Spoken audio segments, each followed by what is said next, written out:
Ladies and gentlemen, boys and girls, welcome to another wonderful and exciting episode of Tunesday, the day we build music from scratch. I got my preview volume way too loud. Hang on a minute. Why was that so loud? That was so loud to me. I don't know why. I don't think it was very loud for you. I think it was normal, which is good. Today, on Tunesday, I guess I want to do synthwave because I haven't done it in a while. Main reason. And because if it turns out really good, I'm trying to motivate myself, and for good reason. I'm trying to motivate myself to finish Slamwave 2. And it has been working, actually. I started another song just recently, and I recently just got really into it and just started pushing on it, and got a lot done already. So I think I've got 3 totally done, 2 nearly done. And then technically Slamwave 1 was only 6 songs, so technically I only need 6. Some of these songs are a little shorter, so maybe I'll try to get 7 on there. My goal is just to get like a half hour of music, so we'll see how many songs that takes. But I want to do synthwave today because, I mean, if it turns out good enough, maybe I'll remix it, rework it, whatever. No pressure or anything on me, but here's something I want to do. To start off, I'm just dragging an empty drum rack instead of one of my pre-built synthwave kits, and we're going to go up here. And I want to see if we can find some new sounds, because I feel like I use the same synthwave and retrowave, whatever. I guess this is qualified as retrowave, but same thing. I use the same drums all the time. I don't have a very big... hang on, let me go to this so people can read it on YouTube. I don't have a very big library. I need to make it better.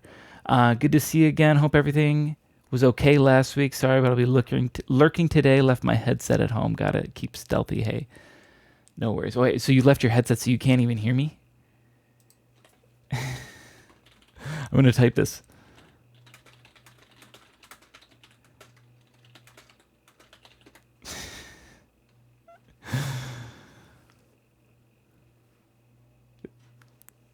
Because it's funny to watch just can't keep the volume up. Okay, I'll whisper too. We'll keep it really quiet. Okay, ready for this bass drop. Yeah, you'll have to. I guess I'll try not to like make any really loud noises that come up, but I can't promise that as I start to click through Splice right here. Got to hear your editor. Got it. Is this okay? These are very quiet. Or wait, no, I have my volume really far down. Hang on, before I blow you up. Let me just turn my volume up.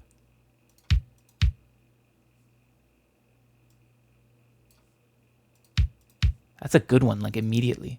This is, okay, most relevant. I would actually choose random. I always like random. But, you know, if it ain't broke, don't fix it, so... I'm going to add this one in already. Let me add in a few racks here. Hang on. I guess I'll show you what I'm doing. It's not super exciting. But I'm just going to build it out individually. I suppose the smart thing to do would be to add it to my already existing synthwave drum kit and then keep building. And that way I'll have a bigger thing. But... yeah, should I do that? Should I just be a good... All right, let's be a good boy. Let's... In the end, I'm only helping Future Nick, but at the end of the day, why not help Future Nick? You know? That guy. I should look out for him more. Future Slam, I should say. Help out Future Slam. Let's see. Synthwave. I have Vaporwave and Synthwave drums. I don't remember which is the newest one. Let's go with Synthwave. I think that has the most options. Kicks are at the bottom. Oh, shit, though. Well, no, I already bought it. Never mind. I was like, oh, no, I lost the one. Never mind. It's right here. Now, how am I going to know which ones are new, though? That's the problem that I'm working on. How? And I know that I could be like, It's so damn good. Okay, just loop this real quick.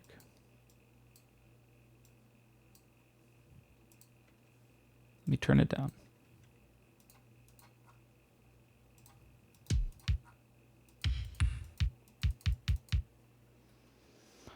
What's this one called again? NWNT. Here it is. It is this one. Because this is without even any EQ on it too. Imagine with this. Watch this. Feel this thumpage. Whoops. There we go.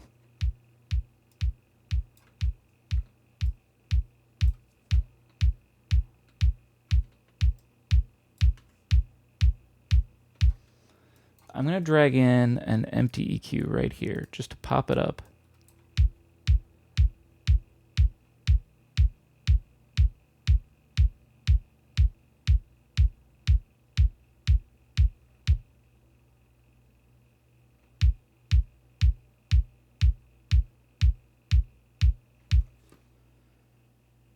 Okay. Just get an idea of where the kick lies on the harmonic spectrum. It gives a better idea as to what key I should write the song in, especially when I don't have any song. All we have is the kick right now. So here, I'm going to duplicate this. And let's get rid of these. We'll already call this one the kick. This is going to be the snare. Now, honestly, I kind of want to go with this kick right away. It's beefy. It's great. We knocked it out of the park on the first one. It was the number one that showed up on Relevant, which means it's probably chosen by a lot of people. For good reason. It's very good. But I don't really care if it's chosen by a lot of people. Sometimes I do with certain clips. Vocal clips, I try to get those ones random because if they're really popular. I used to work at a venue that had a lot of DJs that would come through. And it would be really funny when I'd essentially hear the whole show. I was close enough to the room that I could hear everything. I mean, those shows are crazy loud anyways. You could hear them outside. But it would be funny every now and then where I would hear a vocal part where I'd be like, oh, I have that. Got it on Splice. I know exactly which vocal clip that is that he's just using in his live remix or whatever, you know?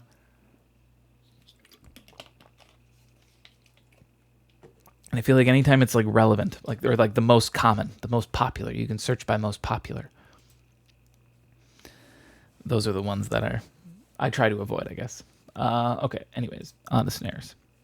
But it is interesting to because, you know, I'll download the vocal samples and I'll use them in my lo-fi pop, my alt rock, whatever.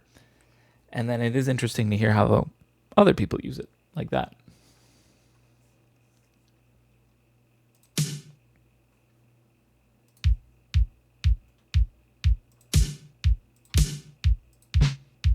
All right, hang on. This first one's already really good. I'm not going to necessarily just go with it, but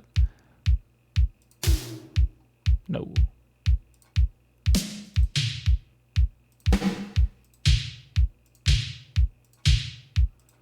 So a lot of these are pretty good.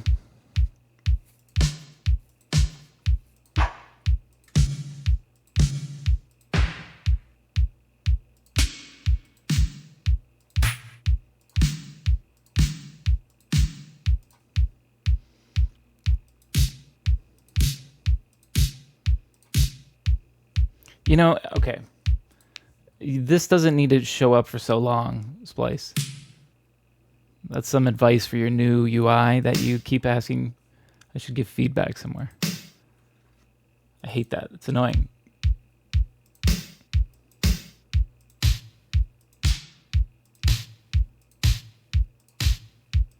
You know, one too. All right. We got a lot more snares. Let's go back over here. Our snares I've been putting in the middle here, right? So let's put them up here. Let's go pop Splice open. Why? Why are you so loud? Okay, we got some variety here. I like this. Because I really don't know what's going to sound best depending on what we end up going with for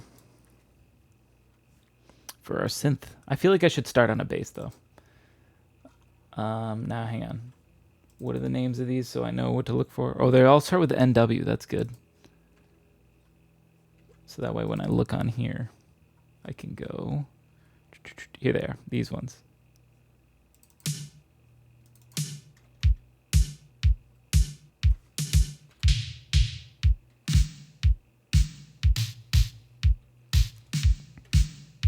Yeah, very different.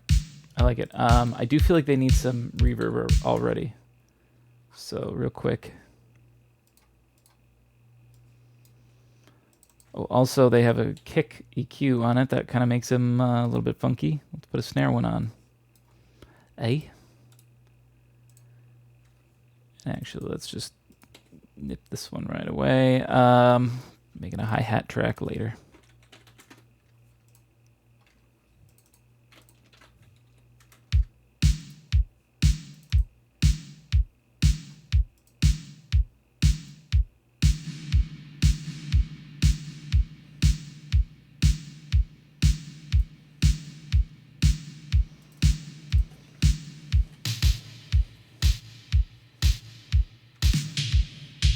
I might not be able to make this determination right now. I just want to hear them all.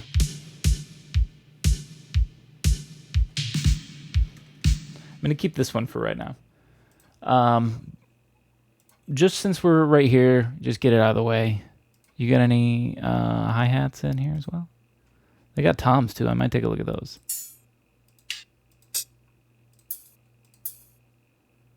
These suck.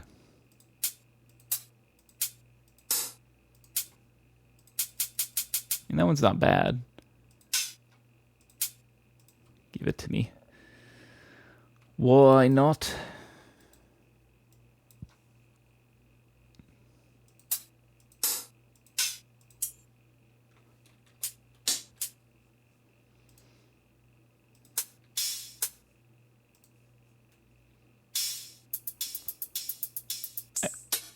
I gotta not be so stingy with my 4,000 credits. Yeah, 4,137 credits. I gotta start spending. I'm too cheap. Oh God, what'd you do that for? God damn you, Windows. You're a fool.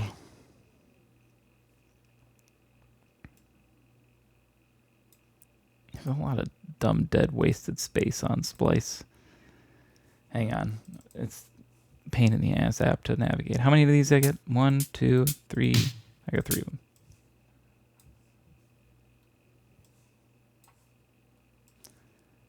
Drop them in.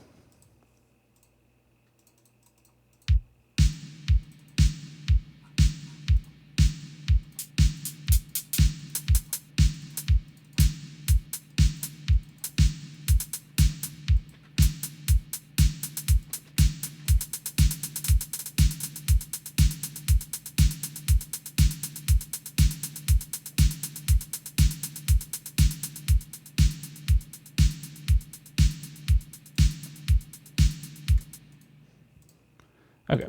I'm going to just slow it down a little bit. 110. Now, let's start getting to the actual composing. That was 20 minutes of setup. Okay, not 20 minutes of setup. 13. 13 minutes of setup. But you know what? We got a good foundation started with just kick, snare, and hat. I mean, so many synthwave songs just start with this, but it's about finding the ones that really are going to thump good. So I love building synthwave basses out of Helm. I've tried using Vital a little bit, and I can do it a little. Made a few. But to me, nothing just beats Helm. I don't know why. The simplicity of it sometimes, and sometimes the foundation of a lot of basses, it just matters about how simple it is. So before I even do anything, we are going to put on mild sidechain. Look at that kick. And I want to just look at it real quick. Yeah, let's get it a little better. Let's turn down the bass.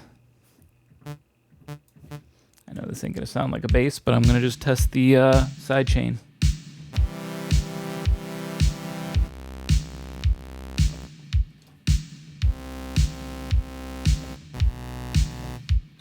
Okay. Sounds good. Now, I have made a couple of these.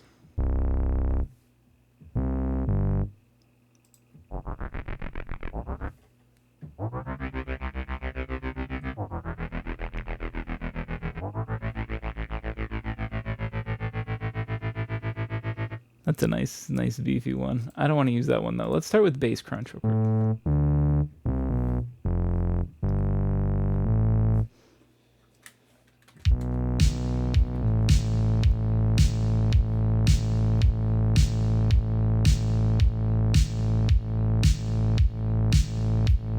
I want like some like hard sidechain compression like this.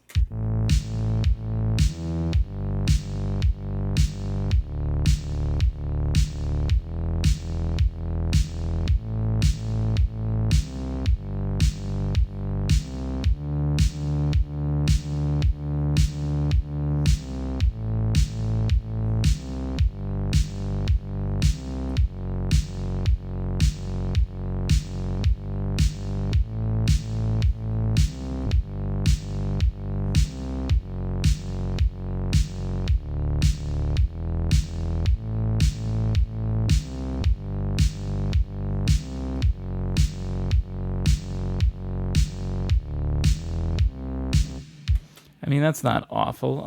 Is that a song already? Why does it feel like it's a song already? This sidechain's bonkers. I love it.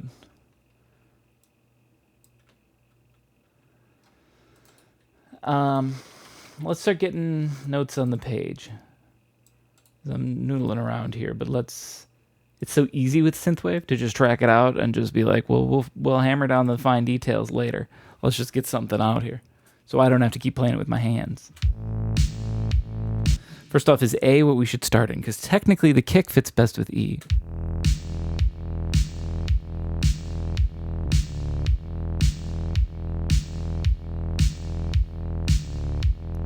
Let's try it with E. I mean, that's the, if we want to go simplest of all, that's simplest of all right there.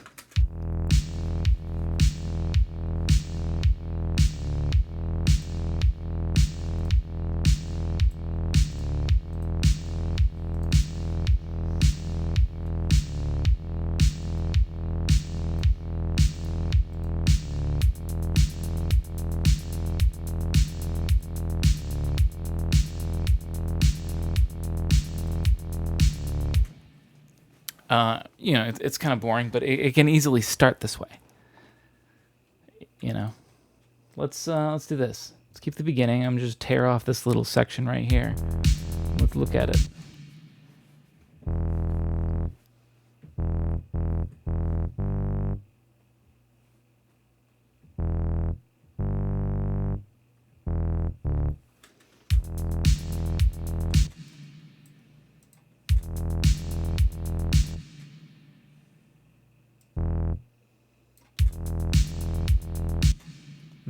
Turn this off temporarily.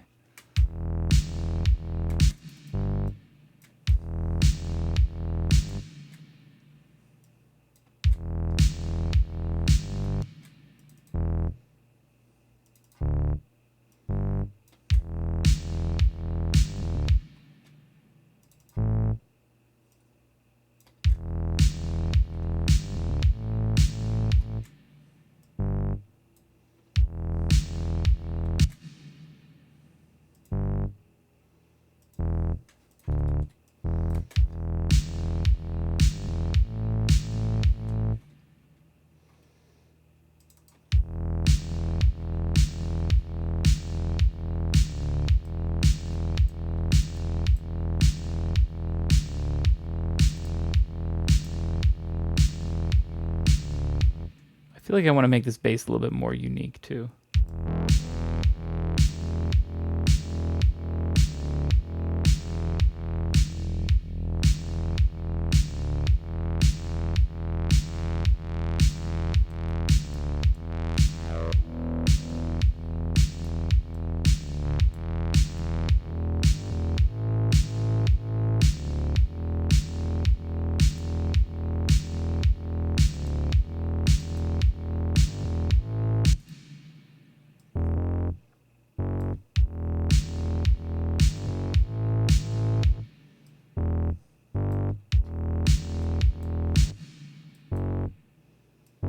Can we go this way?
All right, so now I'm consolidating this to a larger length of 4. This allows us to add even more variety. Like this first one's fine, right?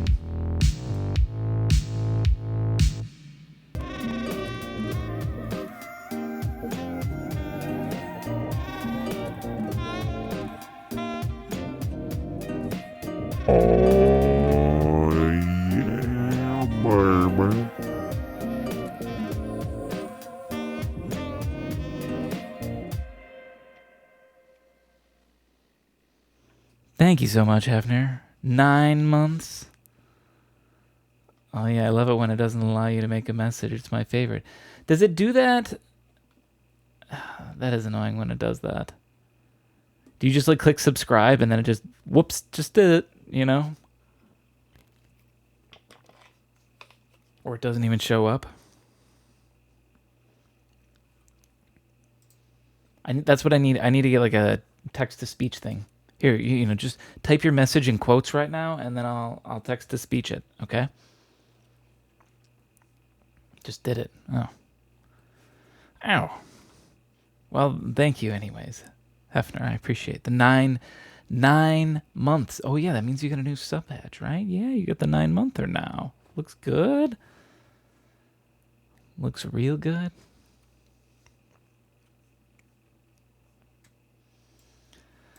Well, welcome back. Happy to have you. Happy to be live again with another Tunesday coming at you.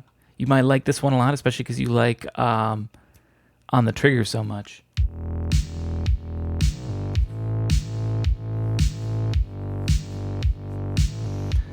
And welcome back. We're working on another synthwave one. I don't know if it'll be as good as that one because that was a banger. On the Trigger was, but we're working on it. This is all I got so far.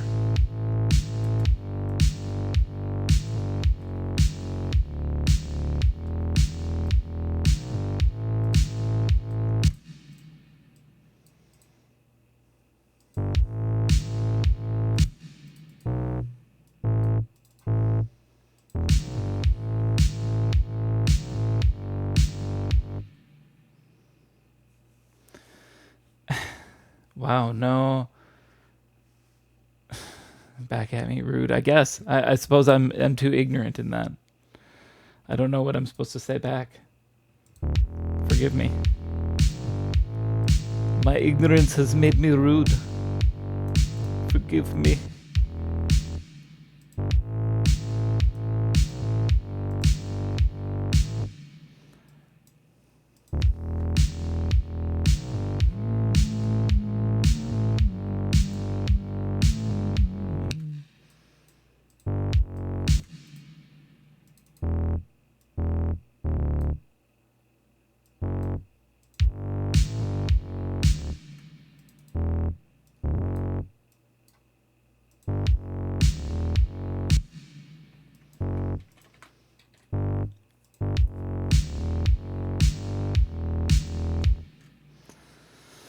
Just means peace be with you. Oh, I see.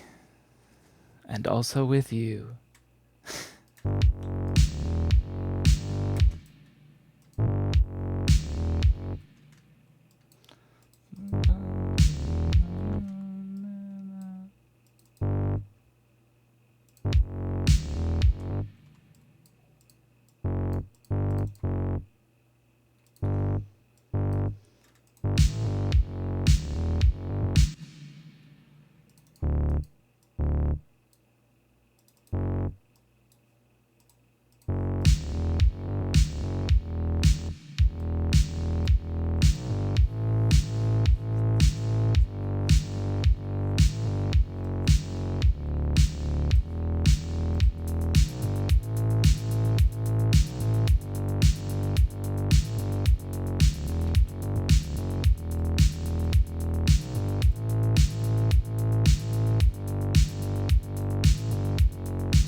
I don't know if all this variation is good or not. Might be too much. What's this? What's your link in here? It's still loading for me. Is he giving middle fingers?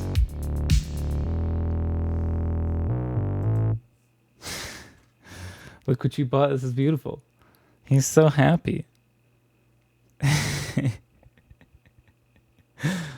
That's really good.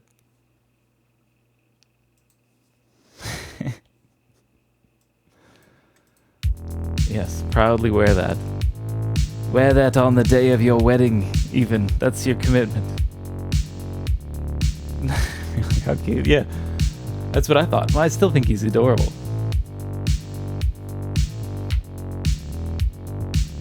And it expresses my general mood when I'm out and about, you know what I mean?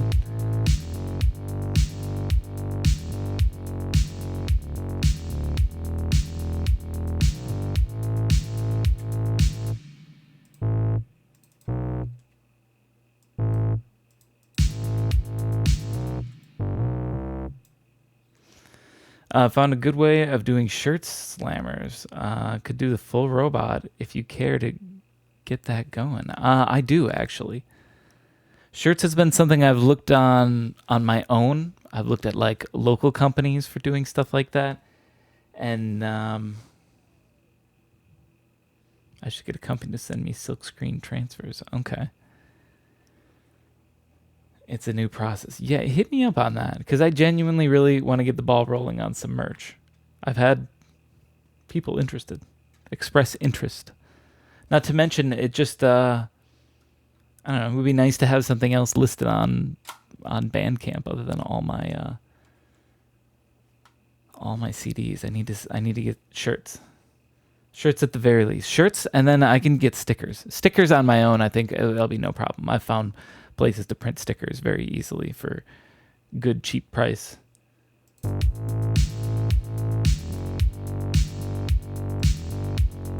But shirts is a mix.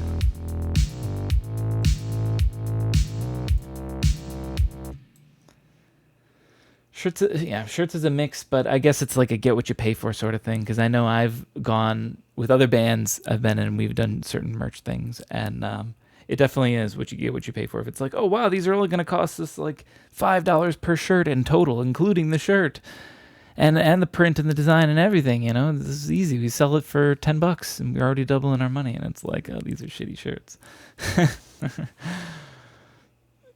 Yeah, it's like you get what you pay for things. So that's why it feels the worst when. So right here, I'm actually wearing a shirt from the band Block Party, and this is old. This would have to be like 9 years old or so. Um, and it's a good shirt. Still holding up. You know, it's got the 9-year wear on it, but absolutely holding up. And I know I've seen other bands sell merch, and I've gotten other merch for things that don't even last like a year, and they fall apart, and they're just shitty. So here, I'm here to say the Block Party sells quality merch, because while this shirt was like $20, granted that's at the show price, you know what I mean? I think maybe it was 15, but it was probably 20. It's still holding up even now, so it's like, it's good. About 5 materials, 4 for time and equipment, 30 for one-time setup for a new batch. Okay, that's a good price. Is there a way to highlight a release on Bandcamp? By the way, you have so many, and your actual album is buried in it below. That's a fantastic question, and I also agree it is buried below. I sort of thought people might eventually be able to dig them out, the ones that don't say Tunesday. But no, I don't think I even can highlight a release or edit it in that way. I'm going to have to look into it more. I can do that on like SoundCloud. So on SoundCloud, I have like I'm Trying and Slamwave, as well as the 2 rap tracks that I did, because I love those so much. And then like the Tunesday, just like master playlist. So I can have those highlighted. And same with, or actually I can't even do that on Spotify, I don't think. I can choose an album to like spotlight, one album to spotlight, but that's about it. Maybe with Bandcamp paid artist subscription, don't know what it's called. I don't know. Is there something like that? Because I sort of assumed Bandcamp just made their money off of the rev share. Like for instance, anytime you buy on there and it's not on a Bandcamp Friday, they take 15% cut. And I just sort of assumed that's how Bandcamp makes their money. And there was no like subscription plan or anything like that, or no, I have to pay SoundCloud to have my music on for, just because they have a 2-hour limit for how long you can have up, and I have like 10 hours of music. So I have to pay them for the extra space storage, but it's worth it in the end because they pay me back on royalties. And in the end, I make more in royalties off from just SoundCloud than I'm paying them, even though it is a lot. It's like $120 or something for a year, which is ridiculous. I think, for SoundCloud. And the only reason I do it is because, like I said, it does pay for itself and then some. So it's like, well, might as well. But fuck you, SoundCloud. That's all I'm going to say, I guess. SoundCloud dicked me over for a while for a lot of reasons, so I don't mind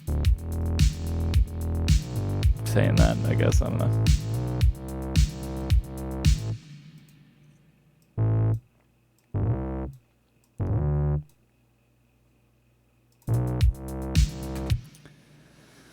I wonder if I could swing a deal if people don't want to out any money down to get started and just take 100% profit for the first 4 shirts. That's an interesting way of doing it too. I would say I definitely don't mind putting the money down. The tough thing a lot of times with like shirt manufacturers around here is that they want like an order, like are you buying 10 smalls, 10 mediums, 10 larges, 10 extra larges, 10 double XLs, or they scale it, right? Because maybe you don't need as many smalls, but you need more larges and XLs or whatever. You need more of the middle one. Mine is print by demand. That's the thing that I would love to work with you on for, is because, like I say, most of these companies that I see, they want you to buy more. And like, you can buy just a small amount, but then you're paying a lot. And you're really only paying like a good cost, and like maybe to actually make any sort of money is if you buy in bulk and buy like 100 of these. And I get it if you're like a bigger group and stuff like that. Like 100 shirts, you could, they could last you a year. But like 100 shirts, I feel like it'd last me like a lifetime. I don't think I'll ever sell 100 shirts. I don't know. You never know for sure. But I would be amazed if I sold that many shirts. So that's why it's like I can't justify buying those sort of things. I just need to buy the batch transfers. Yeah. See, that's the most appealing thing. I wouldn't mind like a $30 cost, or, for first setup, and then it's paying for the materials per shirt, per print sort of thing. I wouldn't mind that at all, because most of these other places are going to have that anyways, like some upfront cost or something. And and something, or well, I don't know. Maybe they work that in with their prices. Whatever. Either way, it's still way better than having to just bulk order a ton of shirts. Because then, not only do you have to buy all these shirts, because I've done this process with other bands, but then you have to sit on them. You know what I mean? Then I'm gonna have 100 shirts just sitting around and in boxes somewhere, and I gotta sell through them all, and it's gonna take forever. And yeah, I have all the stock. Yeah, you have sold. You've already sold me, Hefner. You've already made the sale. I need to work on a little music. Hang on a minute. But that's good news for anyone that's interested in a Slamhaus shirt. I feel like I don't even need like a complicated design or anything like that. It's for real, just the robot in some way. You know what I have? Right now, this might be a treat. And this isn't really doxing because there's no way she uses this email address anymore. I was cleaning some areas and look what I found. You see what this is? This is actually the original hand-drawn Slambot logo. Artist signed it right there. Her name is Emily Berth, and that's her email. But like I said, that was a school email that this was drawn. How old would I have been? I would have been. This was drawn 12 years ago. This is 12 years old. Now I had I think it was my brother that did it. I gave him this, or like a digital scan of it, and then he traced over it. And so that's how we have like a nice digital print of this that I can send. But this is the original, which is why it looks like that, hand drawn in an art class that I had. This was she was just a friend that I had met in this art class. I had mentioned like wanting to do music stuff and use like a logo, or like I was like thinking like Gorillaz style, you know, like I don't want to put my face out there as the name. Everyone does that. I don't know. I like the Gorillaz idea where it's like a cast of characters sort of thing. And so I went with that, and that's what she came up with right away. First try, sat down, did it, and now I've built all of this around it. I mean, not really just all around that, but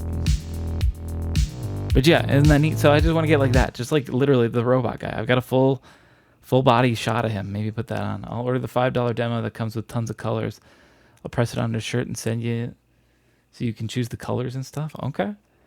I mean, like I say, I'd even think simple, like for real, black shirt, white print of just of the robot outline. You know, I think I got a good digital print of it. Hang on a minute. Let me find. It's probably in Twitch stuff, right? No, I'm gonna have to dig too much, aren't I? Oh no, here he is. There it is. Let's just send that over. Full body one right there. Let me know if that would help. I can send that to you. Or if you have something already thought up in some way.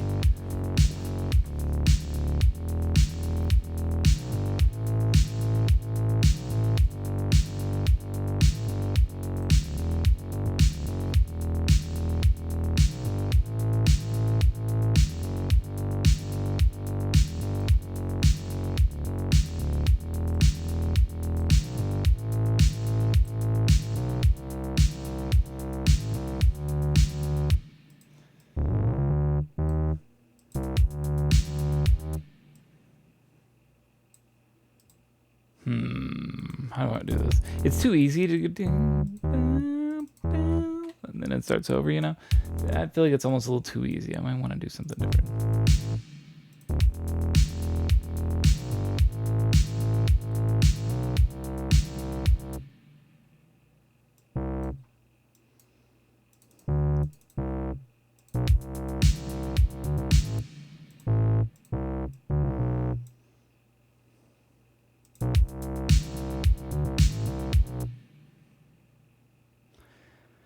Maybe you can find an artist who makes some alternative versions, the robot in other moods. So I've been wanting to put out like some best of Tunesdays for a while, right? Best of lo-fi, best of alternative rock, best of synthwave, whatever. And I've been using the same artist for a while for all my graphic stuff. It's my brother, and he does great work. I probably still even owe him a little bit of money right now. I gotta think, but he's gotta send me a bill too. But anyways, I want to put out all these, albums, right? These best of ones. But if I'm putting out like for real, it'd be like 8 different albums on top of needing still more Tuesday albums. Plus, I got Slamwave 2 coming out. It's a lot of artwork, and so the thought crossed my mind of seeking out other artists for all of these individual albums, and almost like tell them the same things that need to be in it, right? Like it needs to have my robot guy in some way. It needs to say whatever, like alt rock or synthwave or whatever, Tuesday synthwave or Tuesday alt rock or something, and then just giving them a style, and I'd be like, and it's got to be synthwave or it's got to be like an alt rock cover or something like that, and I would want to find artists that like have different styles distinctly. Like I do this kind of artwork and get them to do that kind of style, and then just having this huge range of album art for all these best of albums. But that's going to cost a lot of money if I do that. I feel like I'm going to want to pay artists. I'm going to want to get good artists, and I'm going to want to, that's going to like I said, it's going to be like 8 albums, and that's like, I don't know how much I'm paying per thing, but that's going to be a bit. So that's sort of what's holding up the best of albums is finances for commissioning, I guess, like 8 to 10 pieces of art, all from different artists for different album covers, and versus having my brother do 8 to 10, which is a lot of work for him.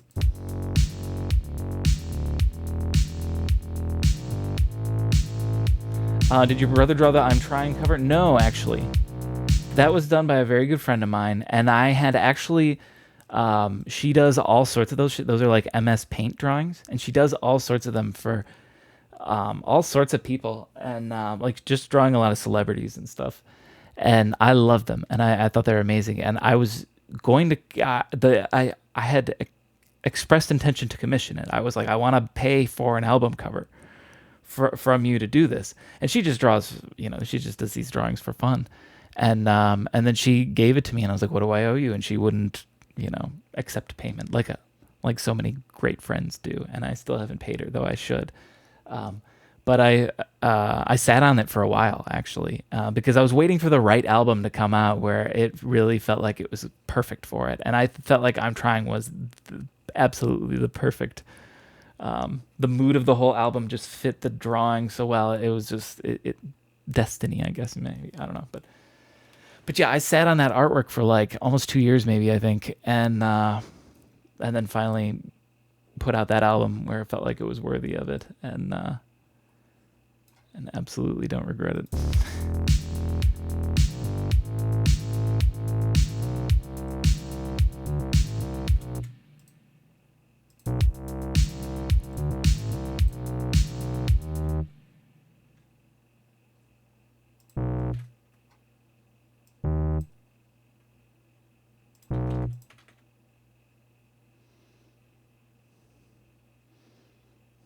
It's really cool artwork, yeah. So what I had said too when I commissioned it, I keep saying commission, but I didn't actually pay for it, but I genuinely was going to. It was the expressed intention. Maybe that's what I just need to do. I just need to like just give her some money sometime, unprompted, whatever. Anyways, so disillusioned. The prompt was, what I had said was, can you draw like a guy, like as if a guy was trying to cosplay as my Slambot robot figure. Draw like as if like a man was trying to just cosplay it, basically. And that's what she came up with. And I was like, this is exactly what I had in mind. Thank you. So little instruction, but she just nailed it so hard.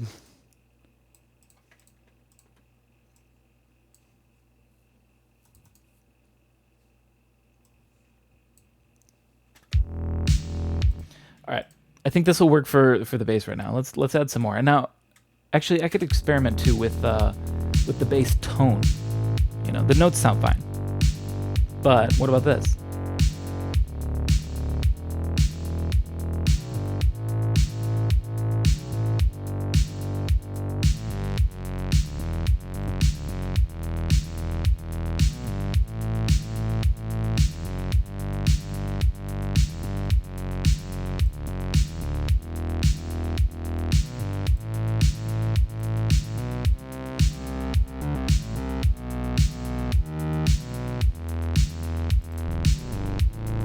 Too low.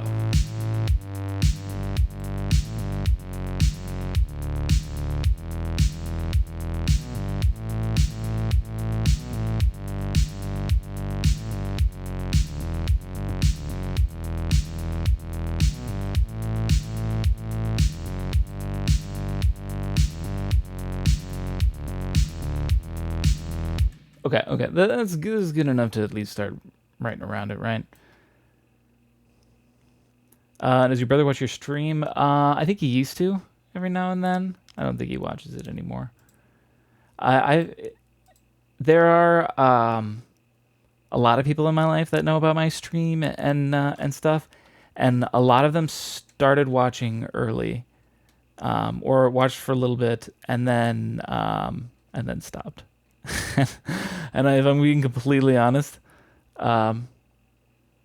have I ever talked to him ever? Maybe, because since you're so OG and you've been around forever, that I know you have talked with some people that I know IRL.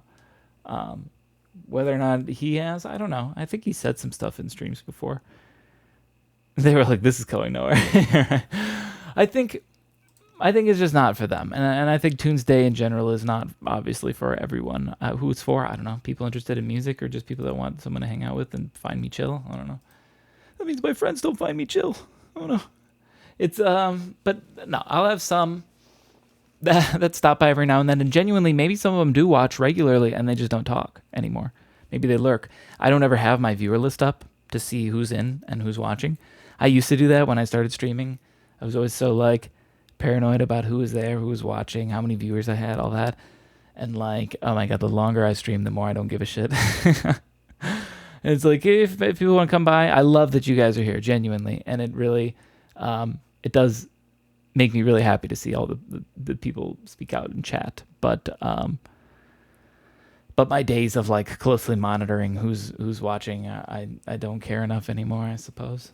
How loud is that? Let's turn that down a little.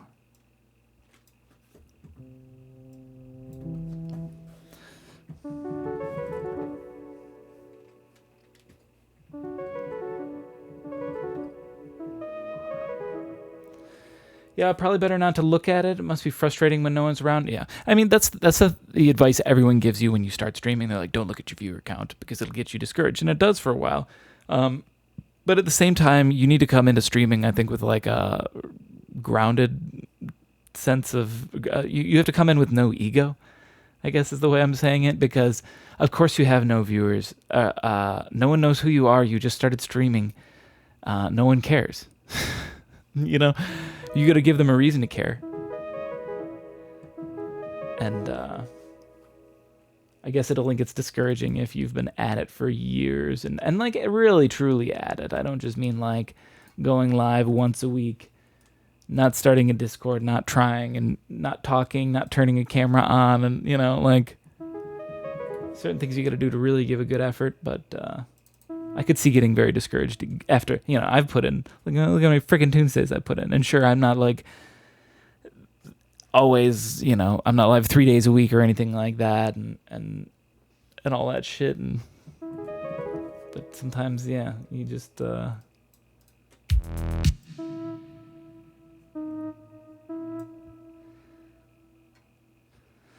it sounds exactly like I would do if I streamed. Yeah, I mean that's how everyone is when they would start streaming. I would think. Like I say, everyone starts at zero. or not necessarily. As I've sort of said nowadays, the way to make it big on Twitch, here's how to make it big on Twitch, okay, is step one is get famous somewhere other than Twitch, okay?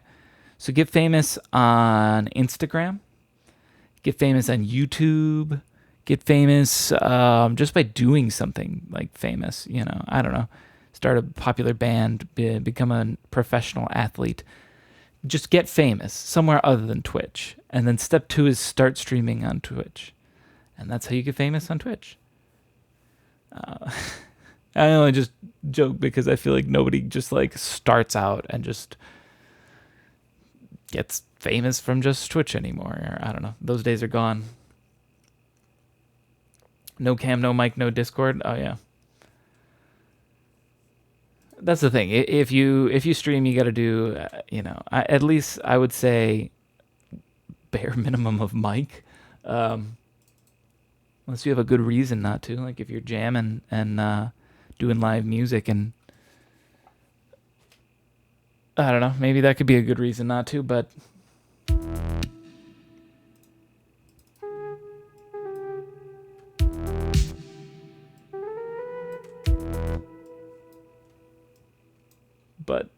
it gets the hardest thing is getting people to care.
Let's start really basic right now.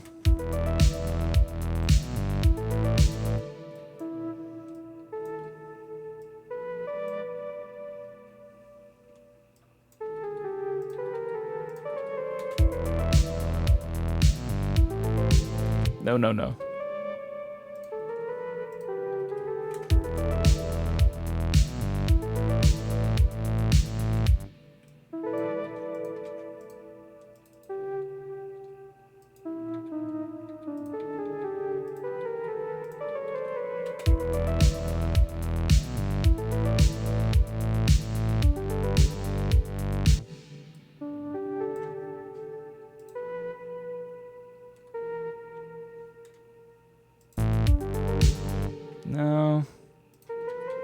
I think I could put the D still up there.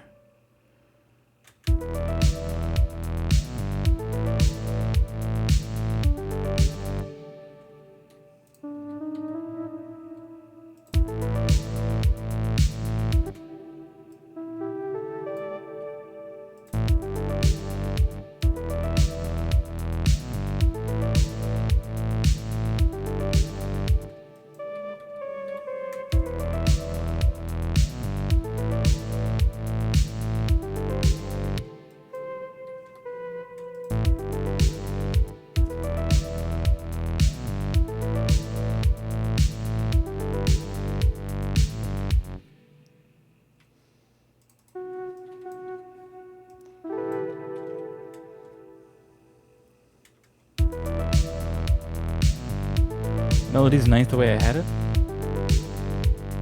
Which way? I like this right now. I need to turn a fan on, it's hot.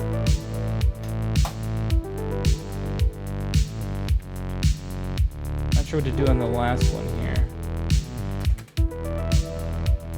Let me know if the fan starts blowing too much into the mic.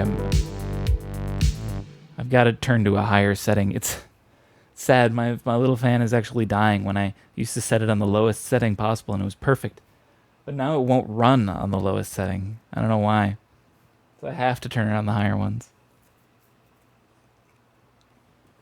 I don't think the higher ones are blowing as fast. I think it's just in general like losing its ability to spin very well. So that's why the lowest one doesn't work anymore. It can't generate the power to spin that slowly.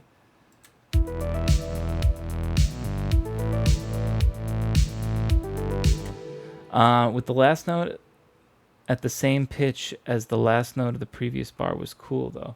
Like with this back up as a D still, I think you meant.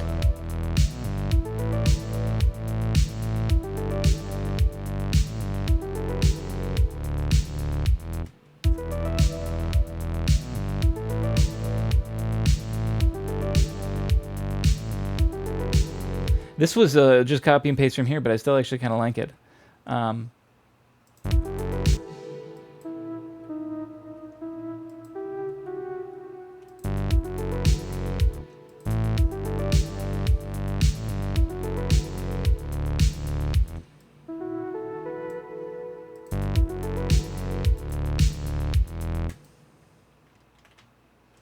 tempted to do this, so I consolidated at this length, right? So I copy and paste, and we can just do this. But what if we try to go backwards? And what I mean is if we look at this, it starts really big. Then we get a little smaller. And then we get, I guess it's the same length, but the notes just sort of shift. And then we get really small. And so now we could go. I need to do something on this real quick.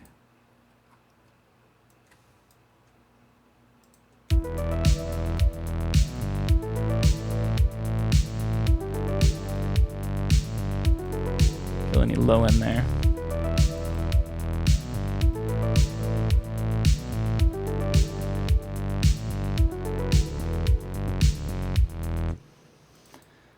So that's it, just copy paste. Let's try to add that variety I was talking about.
Is that too high?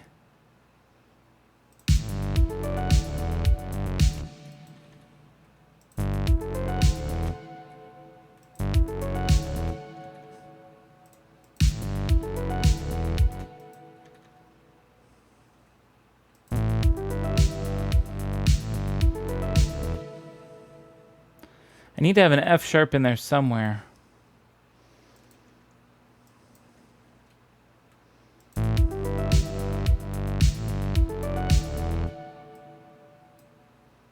This is a D major.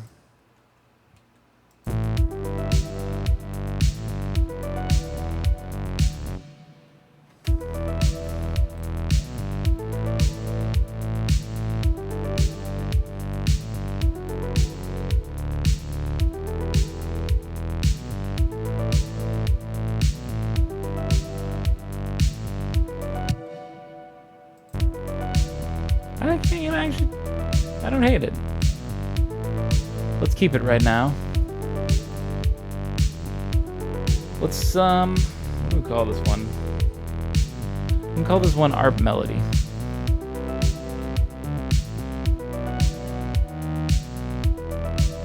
These even still kind of work during that transition.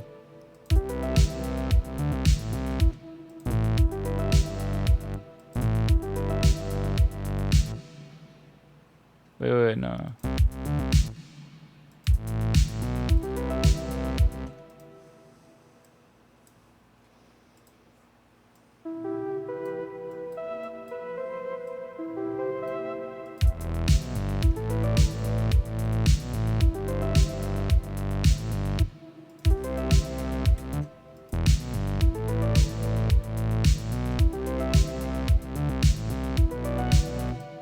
Okay, hang on. I'm going to undo. Let's do this. Consolidate this melody to right here. Loop this because, like I say, the tail end changes. This should be a C.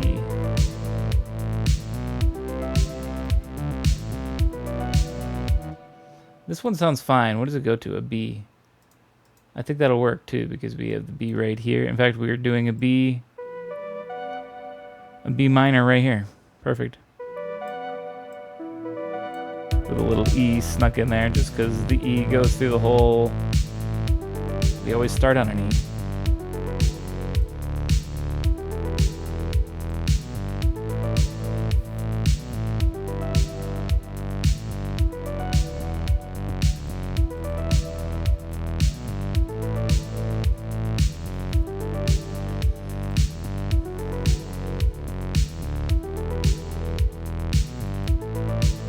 Now, what if I put a delay with this thing a little bit?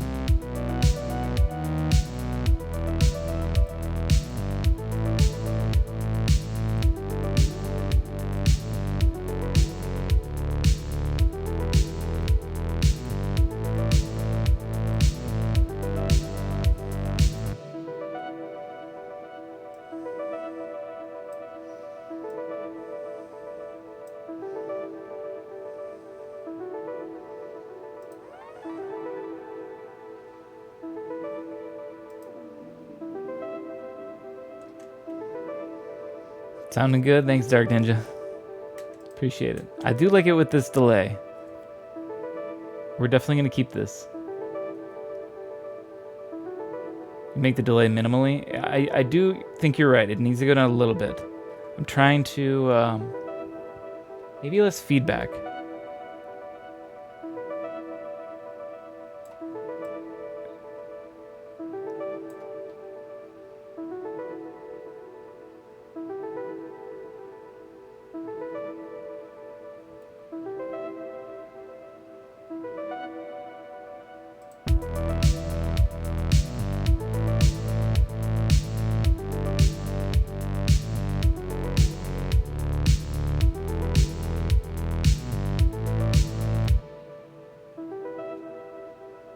See, I think it adds to the dreaminess. I don't know. I'm not sure. Aggression and dreamy. We haven't saved this yet. Let's save it. What is today? July 26th.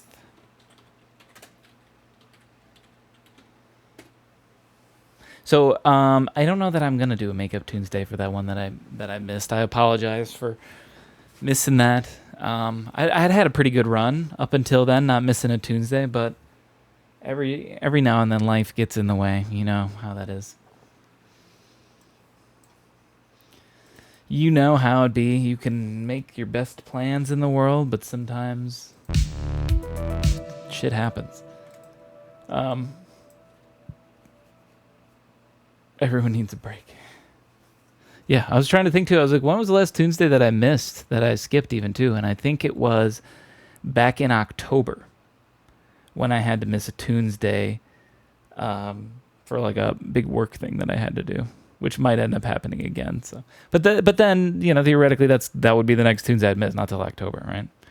A single sick day, right? Well, it's a 1 day a week, so I feel like I could probably nail 1 day a week. So you earned at least one vacation day. No vacation days. See, it's tough because it's just 1 day a week, right? So it's like it feels easy enough to do. I should be able to make that commitment. At the same time, it's 1 day a week. that I have to do, and on my weekend, this is like my Sunday, right? But then you're always dedicating your Sunday always to this, and that means your weekends are really only like one like day off. When you know, a day off is when you got like nothing to plan, right? You can just hang out and just maybe do some chores because you need to do some chores, but you don't have to, or you know, you don't have anything scheduled. Once something's scheduled and on the books, then it becomes a real day, you know. So it's tricky in that regard as well, to only have like one day to like not do all my errands. I can do errands before Tunesday or after Tunesday, but you know, I don't need to explain any further. You know exactly what I'm talking about. I still don't know what sort of sounds I still want, so I'm actually going to keep bringing in Isotope Iris. It's my go-to synth when I don't know what I want. I think a pad, maybe. Forgotten Choir. I might need to go get something to drink soon. My mouth's feeling particularly dry. It is hot today.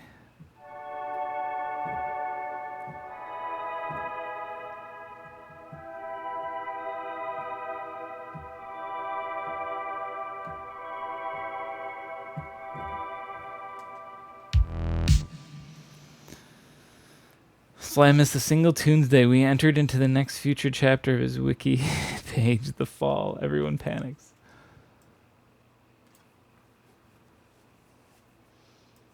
That's good. It feels good to have this power over making you panic. It's good. Fantastic.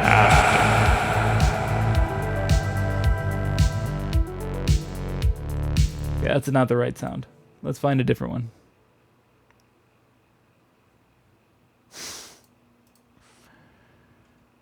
Remember when Slam missed today? See, you know, it doesn't mean as much because I have missed other Tuesdays.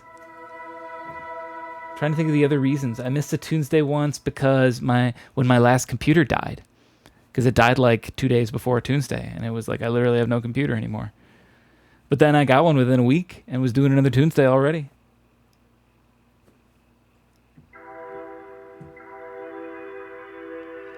I missed a Tuesday when my car broke down and I had to buy a new car, largely because I had to get a new car within like a week.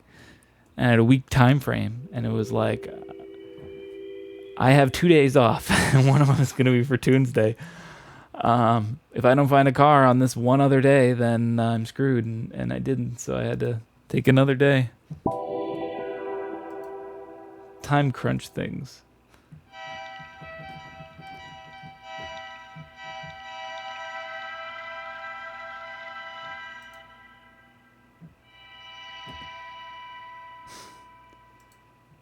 Excuses.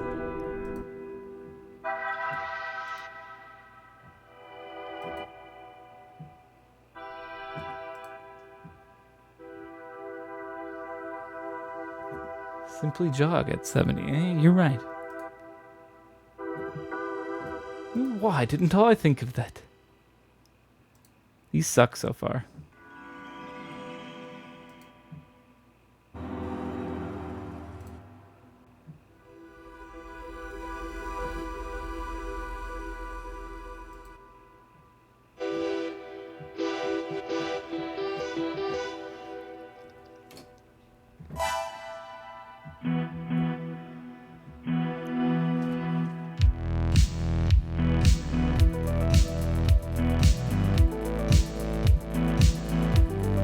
I kind of want to use it, but not like a normal pad, you know?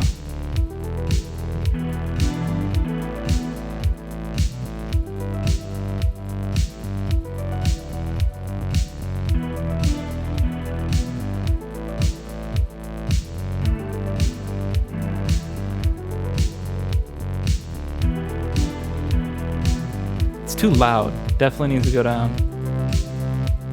Let's try down here.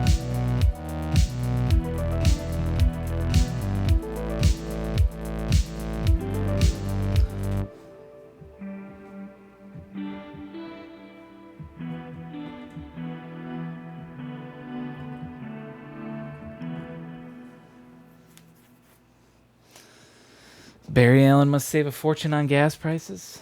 True, but then doesn't he just put that back into shoes? Shoes are expensive. And I feel like the modern shoe is not gonna. He's got agent shoes or superhero shoes, so that's it. That's it.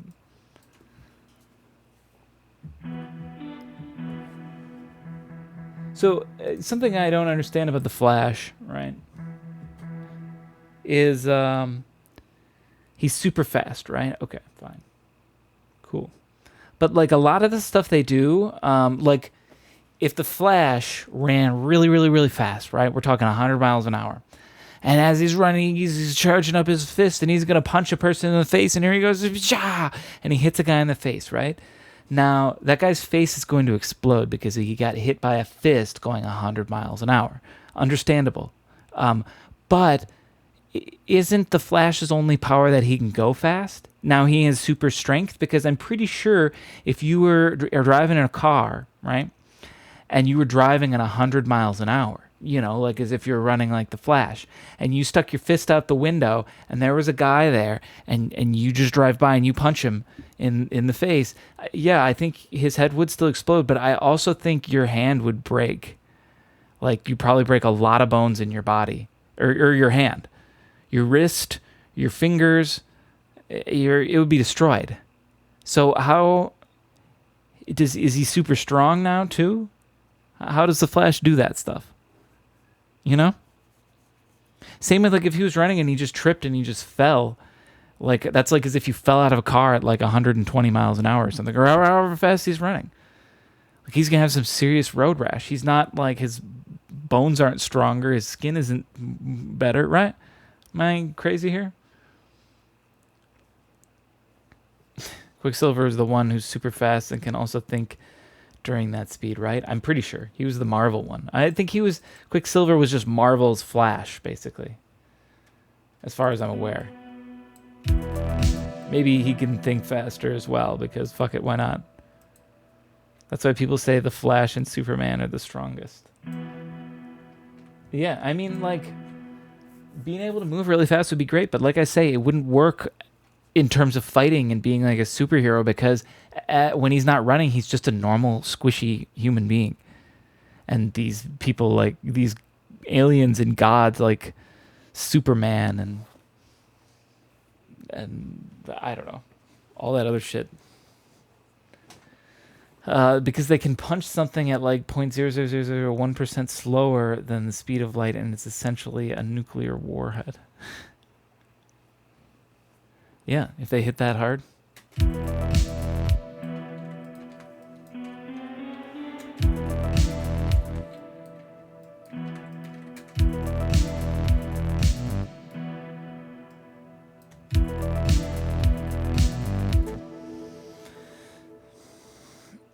XCCon, I'm saying your name wrong, but hey, what's up? Welcome.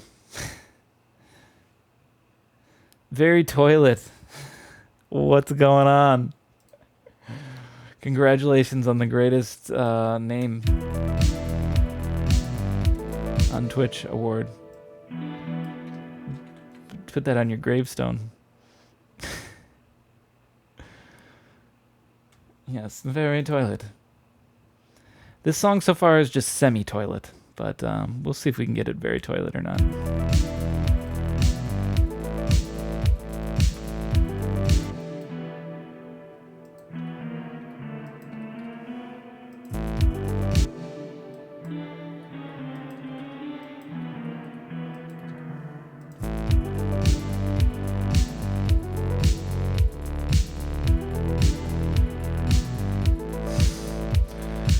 Don't forget to sample in a cat sound or two. I've got... I'm trying to think of all the actual animals that I've used on Tunesdays now. I've used cat twice. I had a wolf. I had a horse. I've had lots of various birds and nature sounds like jumbled together. But I know I've had like a wolf howl and a horse neigh, whinny, whatever horses do. We need to start thinking of other animals That's the challenge. What are some other animals that we haven't used yet? Oh, I haven't used like a tiger roar or something, right? A monkey. Monkey's a good one too. We haven't used monkey. So I was applying for a job. It was telling me you need to finish the qualifications questionnaire. Be warned, it might take 15 minutes to finish. I'm like, yeah, sure, whatever.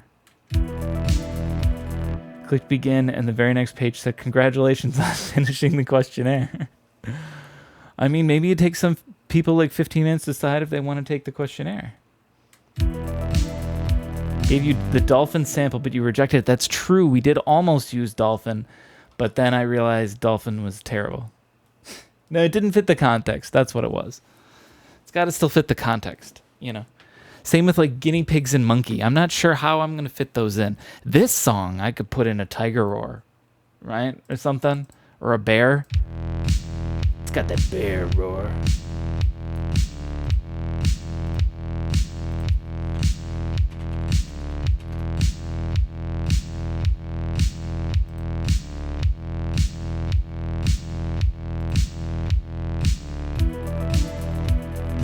Okay, this shouldn't come in like that right away. We need to save this synth for later. How do guinea pigs even sound? Don't they just like sort of squeak a little bit? I think they're just a little squeaky. Also, we've been over the slam. We don't do animals. We do fart sound effects. That's right. Thank you for reminding me, Dark Ninja.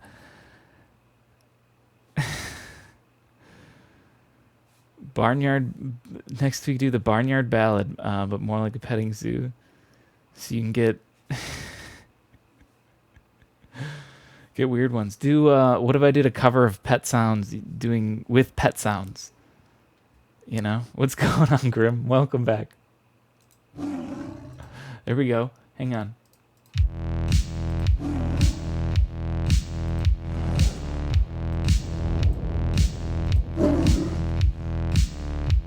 How do we fit one of these in?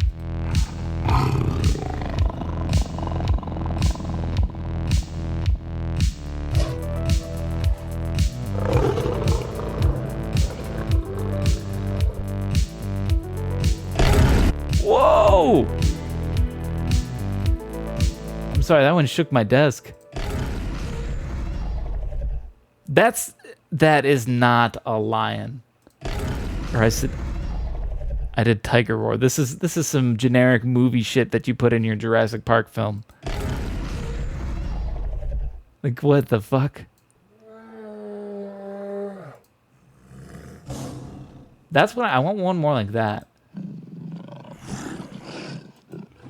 It's supposed to be tiger roars. That's a good tiger roar. It's a better one. What is this, Anne? Those are the guinea pig noises. That's good. That's enough. We've heard enough.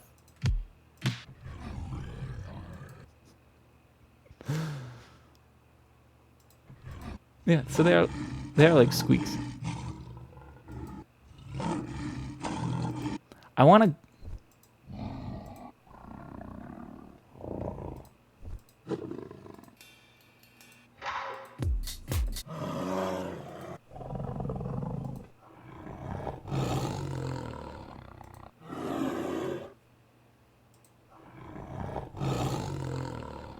I'm trying to think how one of these can fit in, right?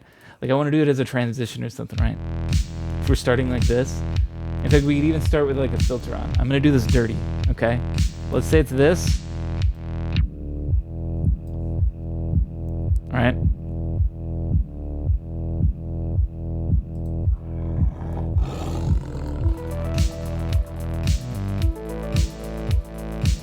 Okay, it's really dirty, like I said. But something like that, you know, it starts out with the filter on, and then a tiger roar comes in, and then you miss your guinea pigs.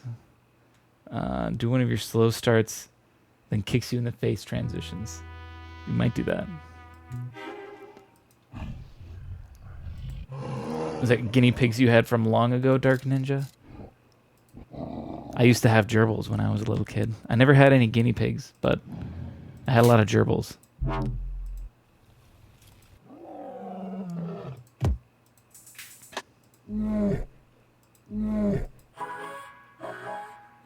I've gotten this before. I've used that. Literally, you see it. It's in my library.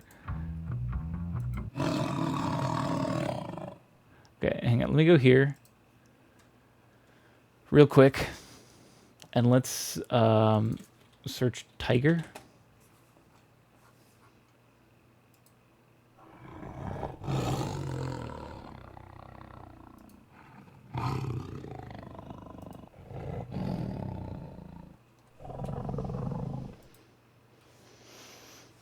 I had 2 guinea pigs, one named Percy and one named Abe. Those are good names. I love pets that have like human names, you know? Like a dog named Spot or Fido or Rex. I mean, I guess Rex could be a human name, I suppose. But, you know, or like Oreo or Bandit or, you know, those aren't people names, but like if you like get a dog and you name him Dave or something. Steve, yeah, Steve or something like that. I love. Imagine a person named Fido. I just love pets that have human names. Yeah, like or like sorry, you say Dark Ninja. Mom named them Quidditch and Mortimer. Mortimer is a fantastic name for a guinea pig because it could be a name that you give to a person. Patricia, Trevor, exactly. Yeah, any just plain names, you know, Carl, Tim, Bill. Like the plainer, the better for the names. Come here, Greg. It's time for dinner. My dog was named Black Doggo. Wow, that's simplifying names to a whole new degree, Grim. Black dog, come here, please.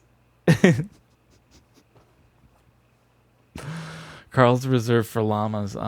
Is that because of Jimmy Neutron? Is that a Jimmy Neutron reference? Every time I catch a wild critter like a turtle or lizard, I dub them Franklin the Blank. So, but that's good. Franklin's a good pet name.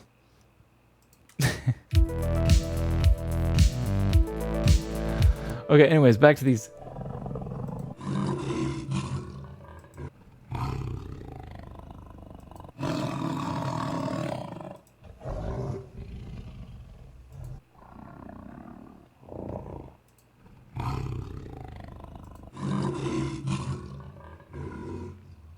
What's the best one?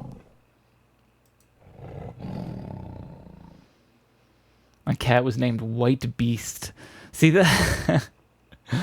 Do you call him White Beast like full name, because that's a long name, you know what I mean? If your pet's name is more than one syllable, you will come up with a one syllable nickname for your pet, you know what I mean? It's just natural. And then you'll come up with a 3-syllable variation nickname off of that 1-syllable name.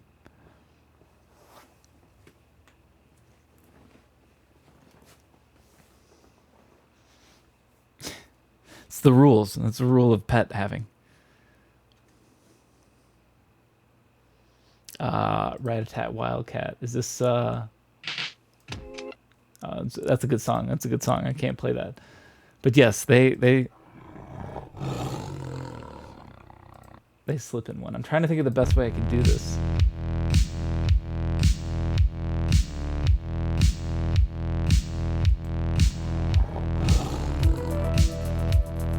Let's go with this one. Okay. We're gonna work on our intro real quick. We're just gonna make it sound good. Here's the tiger roar. Unwarp it. It's gonna be very loud too. Let me turn it down.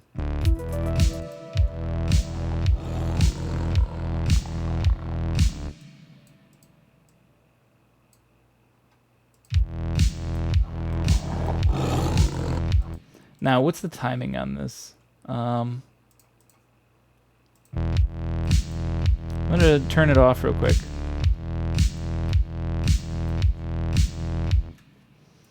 Can I silence this? And put the roar right in here, pretty much.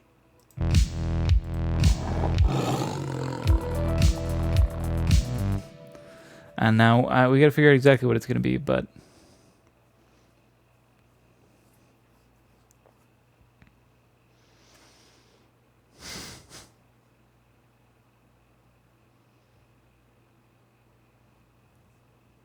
Hef, if that's your real name. Of course it's your real name. None of you have... I know that it says Dark Ninja Corporation on your birth certificate, Dark Ninja. Same with you, Hefner. I know it says Hefner on your birth certificate. Or maybe it says Big Hef Daddy. I don't know. I'm not your parents. But I feel like it needs to pause a little bit more. Hang on. Which I'm actually kind of cool with.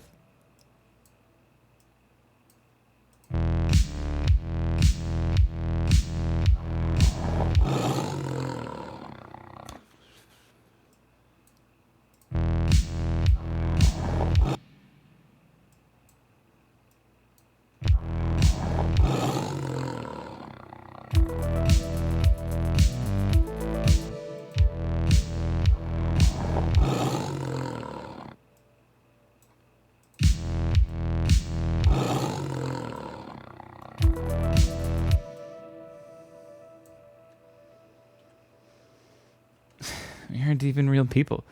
We are someone from a digital dust. When you start your stream, merely lines of code that think we're sentient. Just to type funny words under your chat. See? I didn't think that extreme, Dark Ninja. It was more that I more believe that you are all just one person that's solely obsessed with me, and you have like 8 computers open right now, and these are all your alt accounts.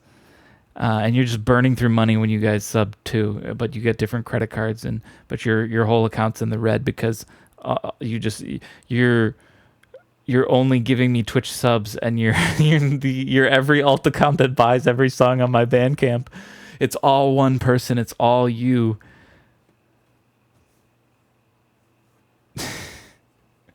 That's what I more think, right?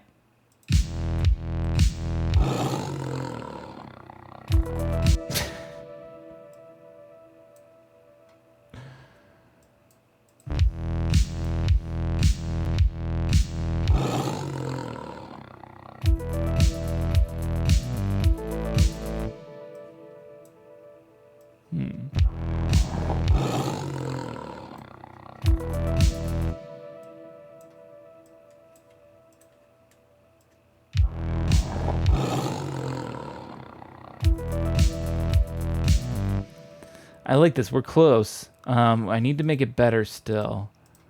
Not sure how.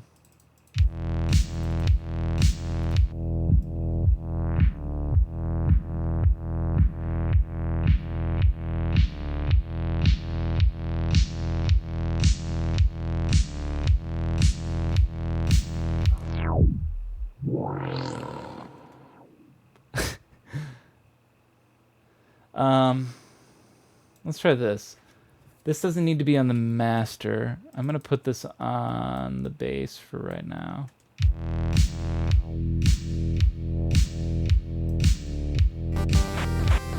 Oh, snap! Oh no, you're revealing... More than a year. Thanks for the stream, buddy.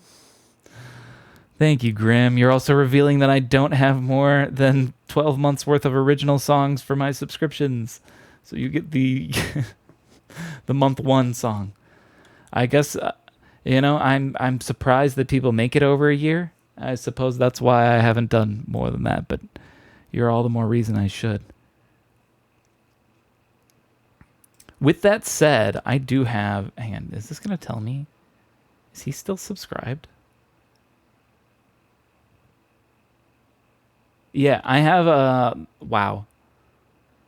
My longest subscriber is... I'm not going to call them out. I don't even know if they come by often anymore or not. I know they're mega into lurking. but I'm still not going to call them out. But they're on 44 months. It's my longest subscriber. They started a long time ago, and I think they just left auto sub on, and it just keeps going. So I never shout you out because you. I think you could still trigger the notifications if you want, and maybe they don't ever come by, but maybe they prefer the anonymity of it all, and that's totally cool. So I'm going to respect that and not call them out, but I will say thank you.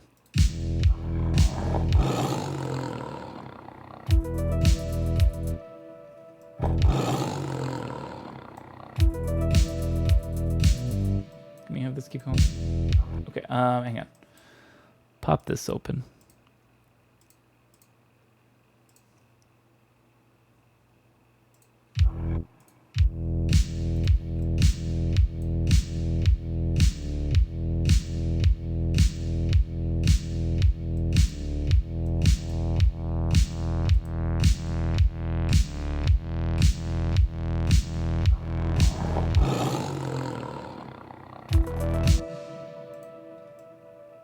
I feel like this actually still needs to wait a little longer.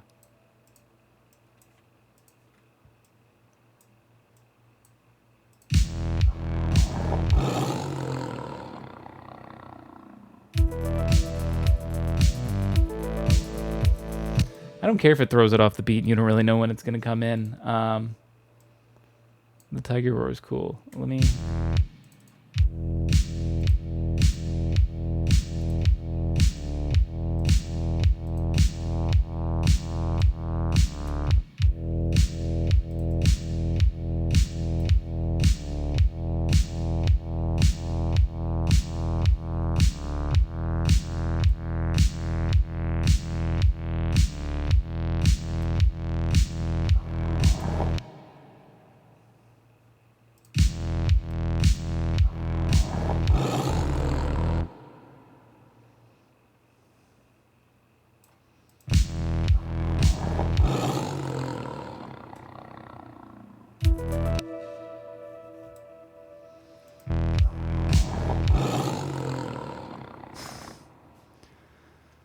That's your one fan, multiple accounts guy's main account? I guess so.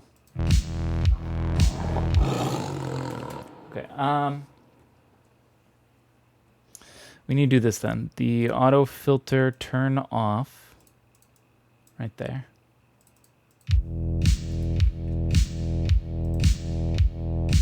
gonna put this on the kick and the snare too right now.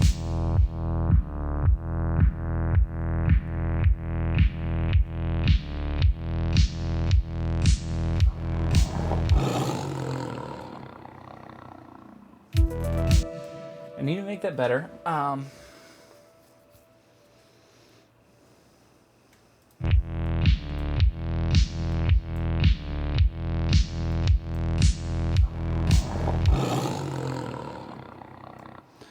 tempted to do this.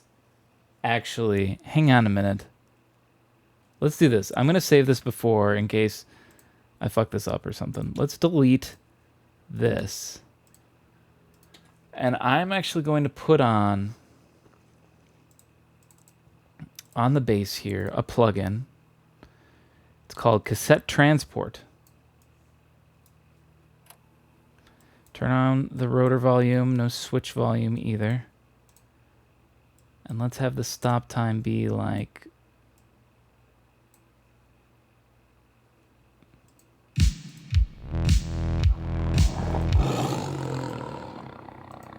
Hang on a minute. I need to give this its own thing. What's happening here? There we go.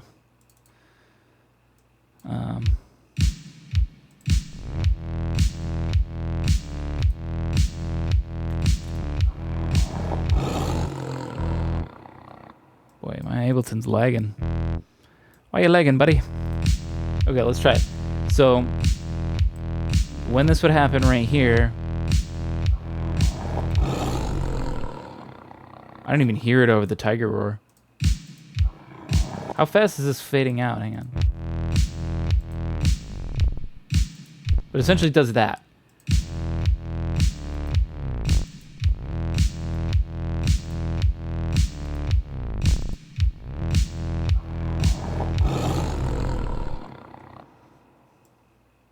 What if I did longer?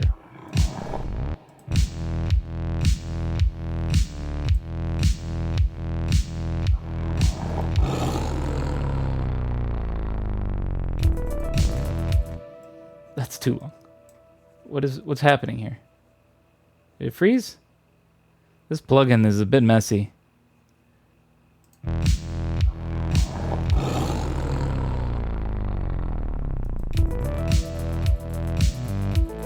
I might do something like that.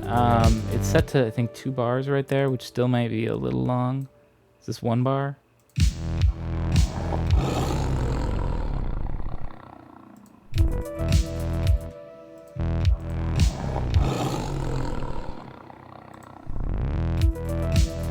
Let's do 2 bars, but maybe we don't let it stop all the way. I'm going to start drawing this in.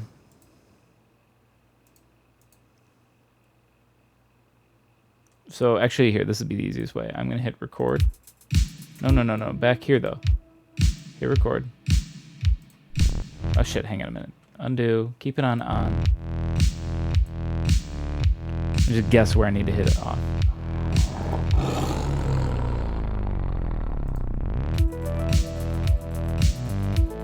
Pretty good guessing, actually. But I guess technically with the timing, this would go here. And this would go exactly on here if I got it.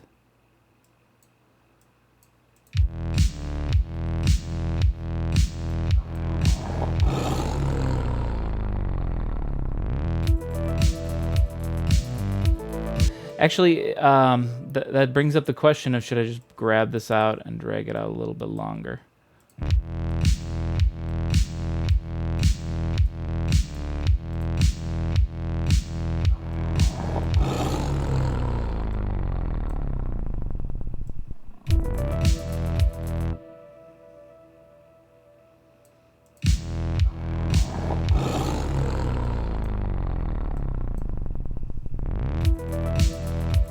We're close. It's sounding pretty cool. Do it for like 12 seconds, maybe 19 seconds. Precisely. I mean, this whole intro is going to take 22 seconds to get in.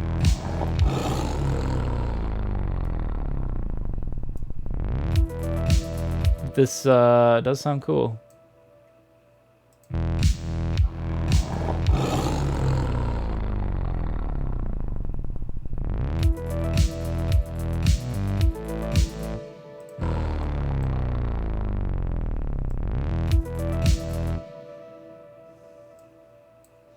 Tempted to, like, thank you, Ableton. If we're sort of coming in this little beat early on the bass, so it like revs up.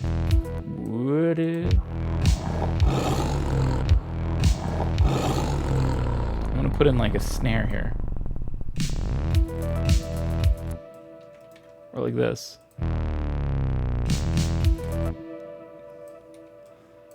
Maybe this?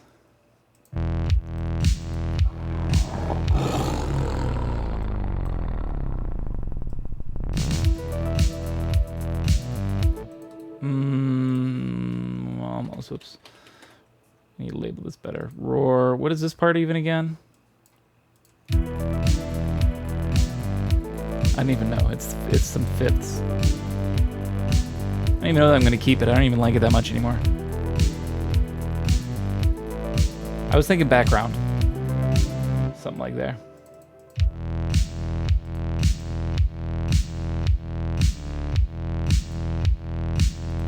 Now,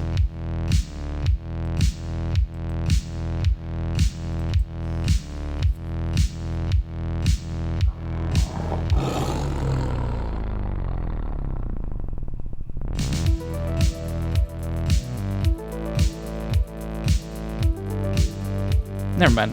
I like that. I think it can still be better. Maybe add a crash. Let's do that right now.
Consolidate it to this length.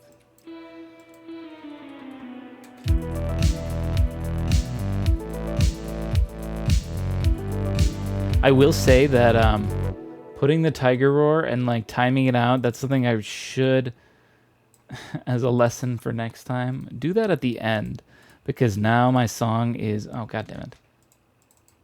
Wait. You're not even looping this correctly, you fool. It's just kind of a mess for figuring out the timing, because I had to adjust it all to fit around the tiger roar. It'd be way easier to just do that later after everything else is already perfect, done, and synced up. Oopsie poops. That's okay. That's okay. We got a bitchin' intro so far. But we need a bunch more, but we got a bunch started. I need more to drink. Not to mention, I should stretch my legs. It's almost, well, hour and 43 minutes. So I guess this isn't very long. Let me add more variety. Hang on. Here. Just for you guys, in case this takes a while for me.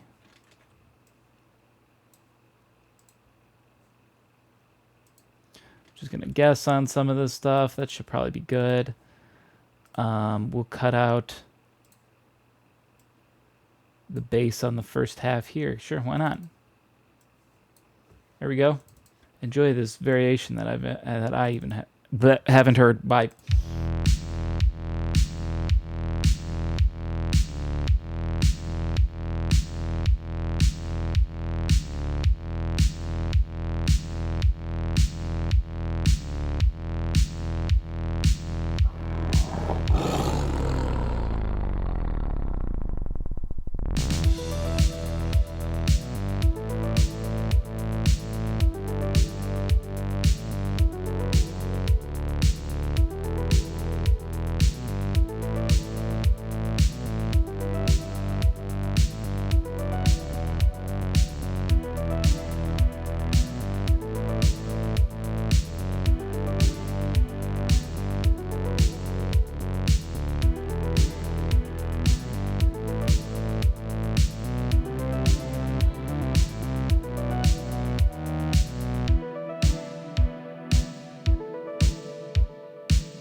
Ooh.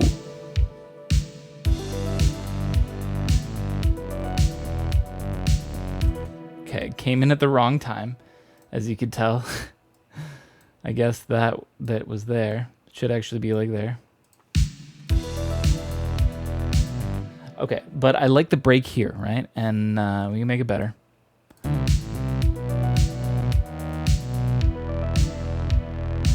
Here's what I think we should do for this part. I'm gonna rip this off first, make it its own little nugget. Add in an owl hooting.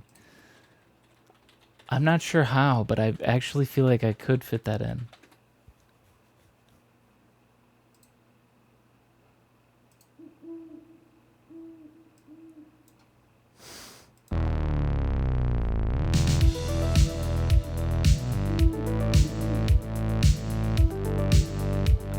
Why does that actually fit really well?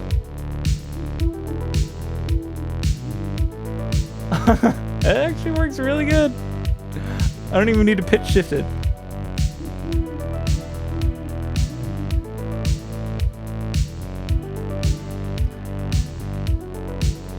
You know what? It sounds so good because the producer made sure that this owl hooted perfectly to 112 BPM. Thank goodness he trained the owl to do that, because we're at 110. So it's really close, which is why it fits the timing so well, you know? Thank God this owl He's really good. He kept his beat pretty well.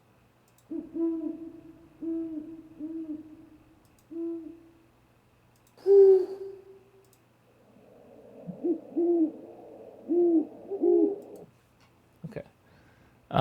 We already have our owl noise. We have all the owls we will need. Actually, let's save the owl for here. Hang on. Hang on. First off, save the owl.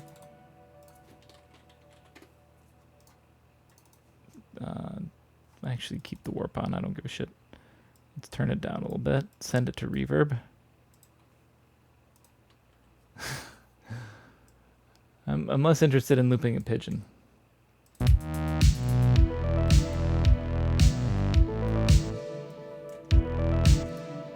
Here's what I want to do is we're going to keep it short and sweet for this part, for the bass, right? Because I'd like to have no bass, but I think it would sound good to just do like this.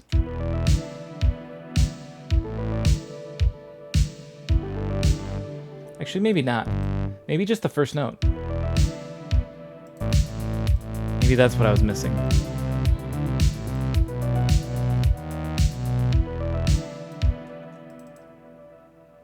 Could I go 2? No, just 1.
Oh, the owl fits really good. That was a really good suggestion. And then I can bring it in more here.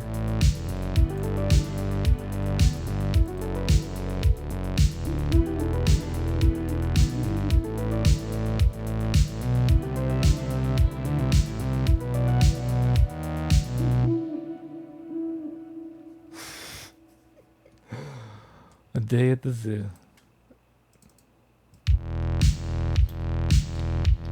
I mean, we gotta start thinking of a title for this track, and I think it might be zoo related. I don't know.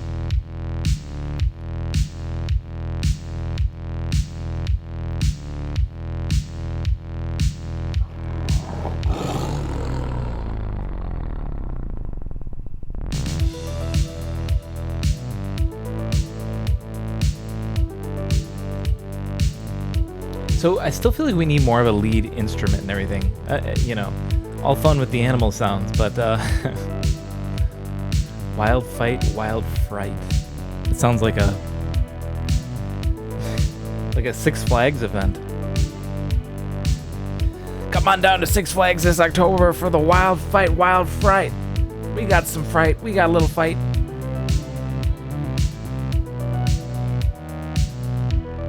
Some electric guitar riffs. It could add guitar. I was thinking still, like, I mean, it could be guitar-esque, but like a good crunchy synth that still needs to be the lead.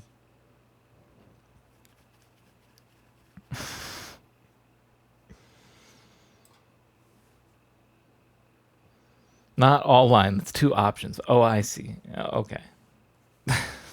Still saying, combine. It does sound like a Six Flags event, right? Come down to Six Flags Wild Fight, Wild Fright Fest. We got some wild fights. We got some wild frights. Really sealing the classic synthwave. Death from a bug.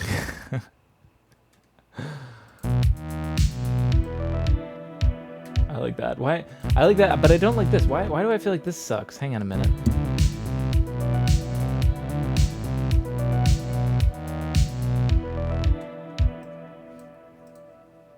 Maybe it's this build up. I need to come up with a different ending to this bass. Hang on a minute.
That might be better. I think that's what I was not liking. Let me grab the last bar here, put it here.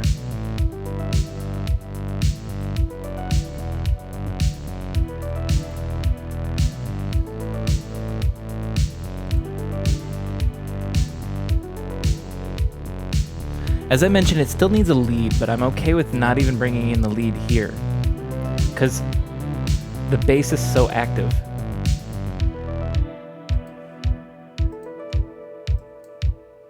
And maybe it's the kick. Maybe we can get a break from it.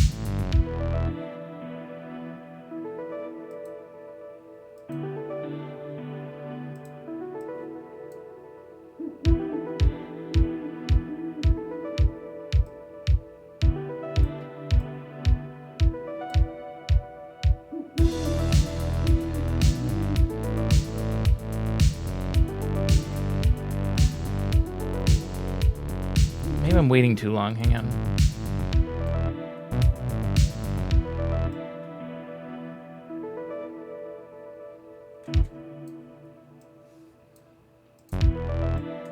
See, once again, the timing is throwing me off. It's fucking with my head as far as where we need to be. It's all because of this, like I say, this tiger roar. I waited an extra bit longer. I thought about lining this up on the beat, but now we're like in the middle of a beat. So when I'm counting this out, I need to remember to end it on the middle of a beat.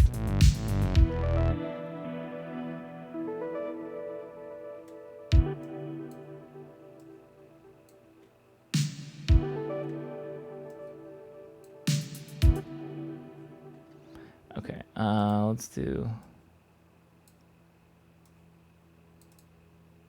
a couple things.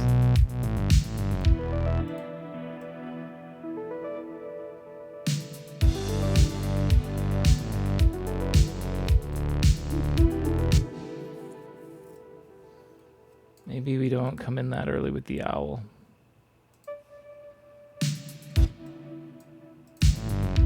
I'm thinking about using a shaper box on here too a little bit, or some EQ filtering to do some weird fun stuff.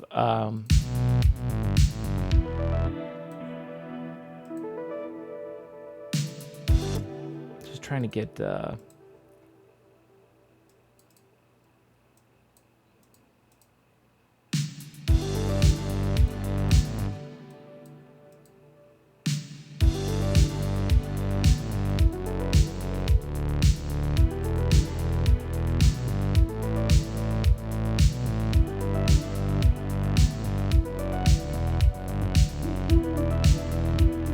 yeah, okay. I know what I want now.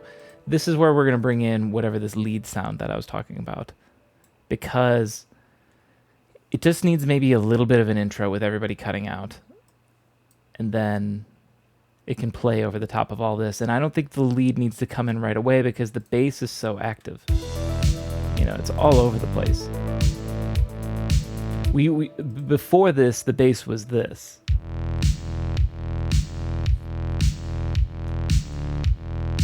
There's two notes, with one note taking up like 95% of that. So this is a lot of movement. So on its own, I think it's fine to let the listener sort of process it.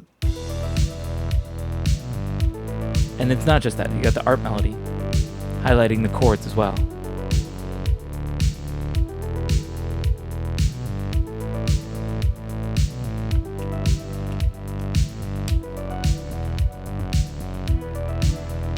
That's why we do it one more time. To be like, okay, that was the loop.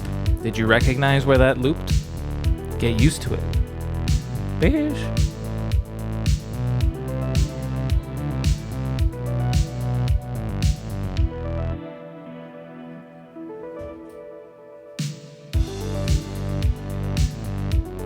still might use Shaperbox or some filtering to make that a little bit cooler. We gotta find that lead instrument that I talked about now, right?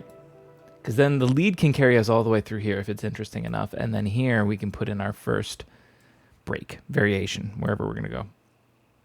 This could be very easily a song that's just like ABA, right? Because here's already a minute and a half, right? So if our B section is just even a minute long, which would be really short by comparison of this, then we can come back to this for at least one more, which this is, 30 seconds? So that'd be 2.5, 3 minutes. Would be just a little over 3 minutes, which is, I guess, short for a synthwave song, but look at that. I'm already planning the end before I've even got any other shit here. Let's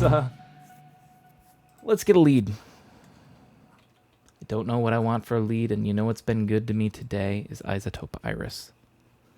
Though this might crash my Ableton if I have too many instances of Iris running, because this is a powerful synth. So fingers crossed she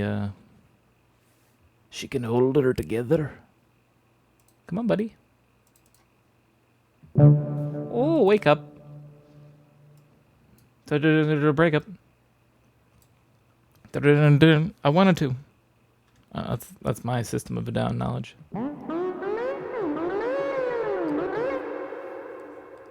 Why'd you put your feet up on the table?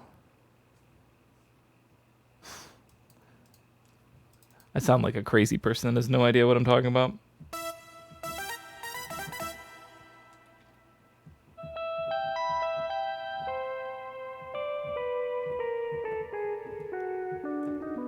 I don't know that this sounds like a guitar,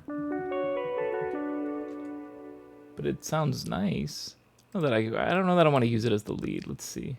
I was thinking something that cuts a little harder. Yeah, no.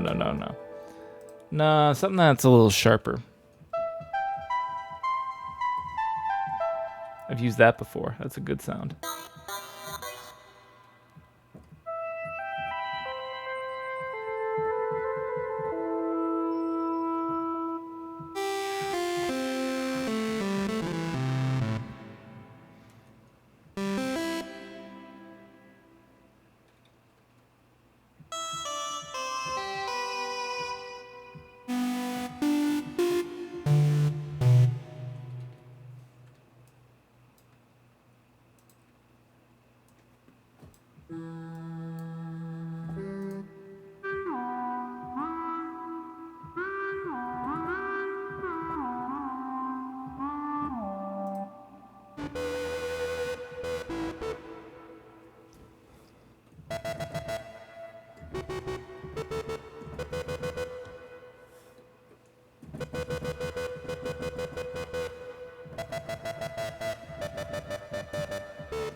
Okay.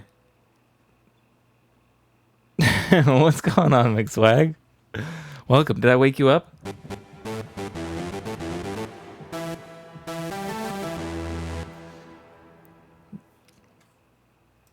You want to come out for the sandstorm? It was called Desert Storm. I had to. Contractually.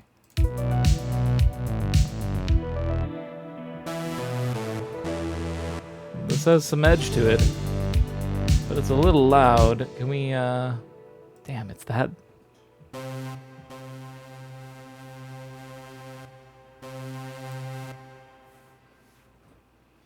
Forgot how the sound was actually made back then.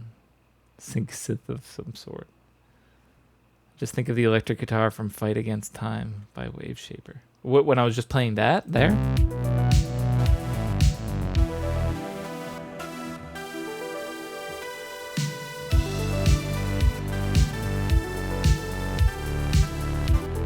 It's a nice enough melody. Like, the notes I'm playing are okay, but I still don't really like the synth. You know, it's not right.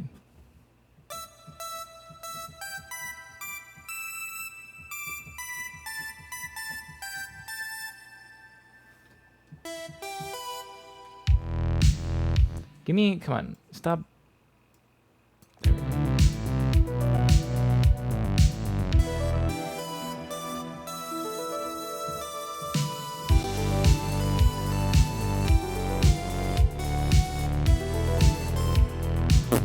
I can't play very well. Even when I forget the song, the solo is stuck in my head. That's hard to explain. It's just so epic. Okay. All right. I'm with you.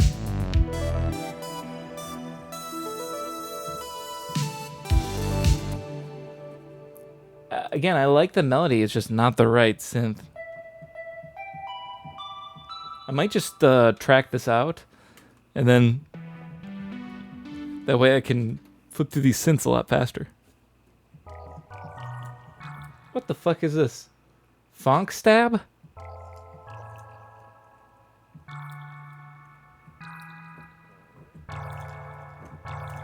How is this going to be used? It's sitting too close to the ARP, yeah. I mean, I'm likely going to need to change the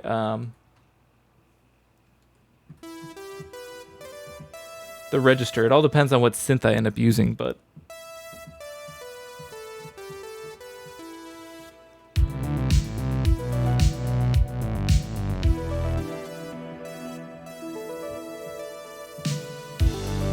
This one's not awful. How much reverb do I have going to this right now? Do it all the way, just cause.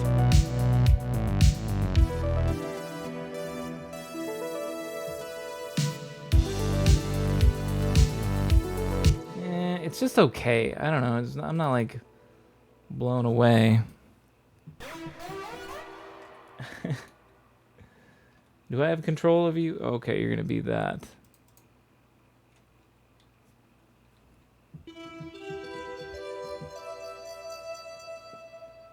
Can mentally visualize the dude absolutely jamming on the guitar, losing his damn mind.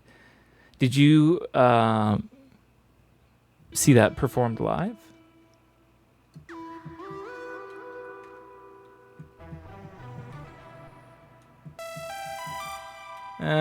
Probably not. No, I'm not.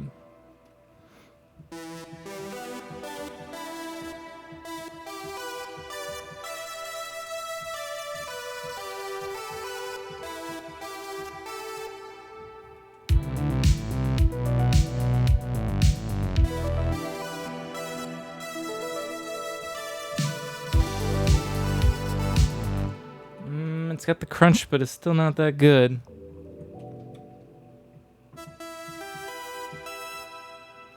It's tough when you don't really know exactly what you want.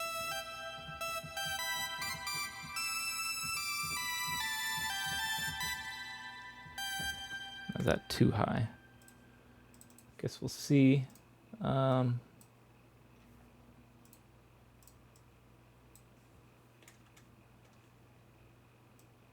Just turn it down a little bit.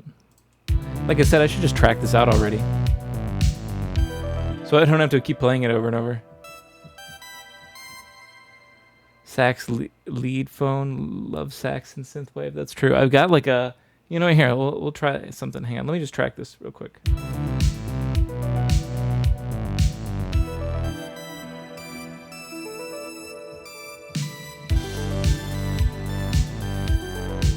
I wasn't even right, but it's close enough to where I can just do this.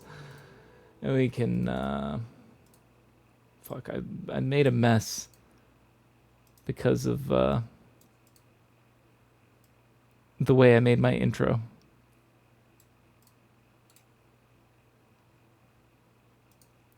Let's do that.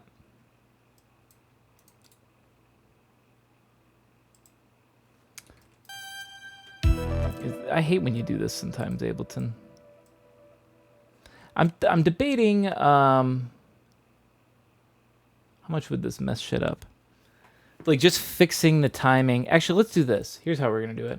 I'm gonna grab the whole thing.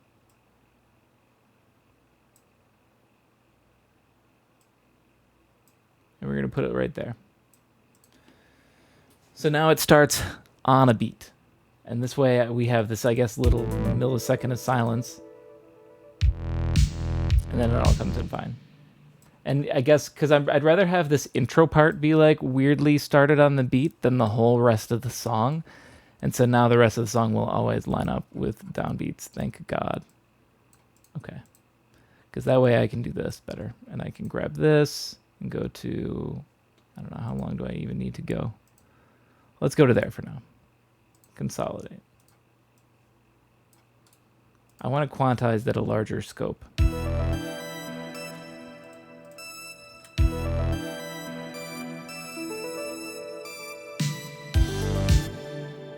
How did it actually go?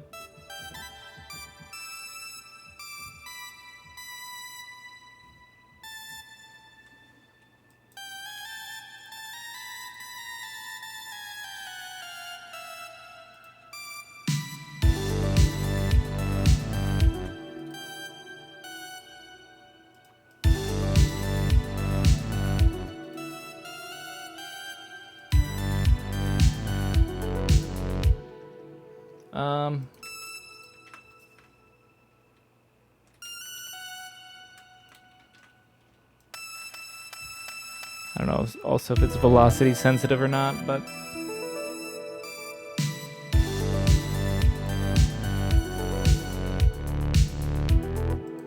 good enough for a start. Let me loop this and let's try some other stuff. So first off, this is really high. What if we went a little lower?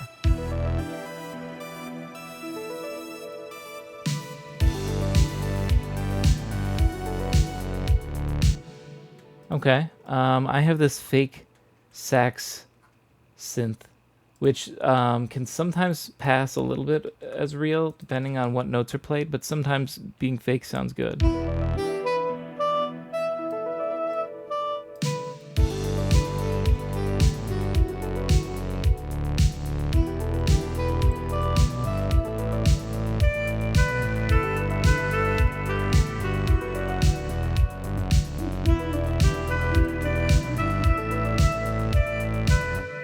Oops.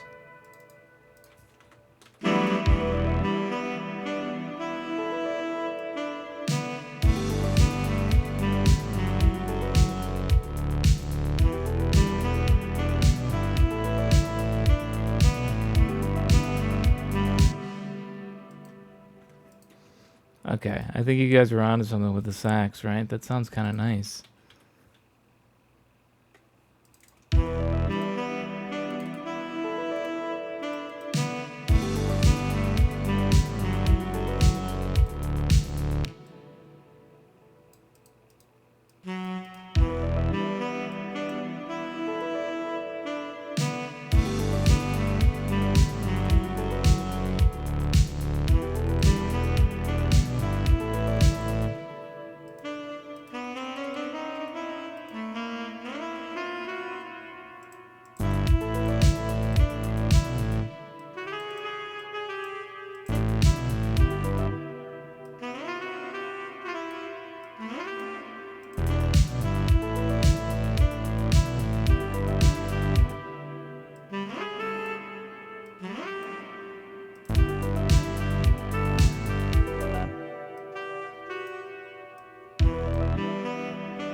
Trying to think about putting these little flares in, make it feel a little more realistic, maybe.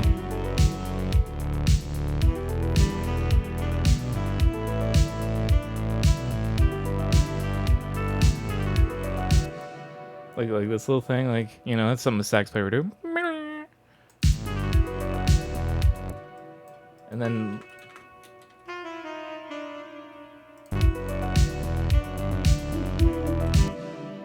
the owl comes in. I forgot about the owl. It fits really well, though. Ooh, ooh. Night owl watches. I'm sorry. It should be more like Night Watches.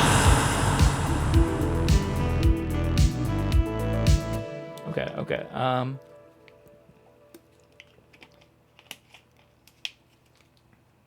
Yeah, I think the sax is the nice lead that we needed here.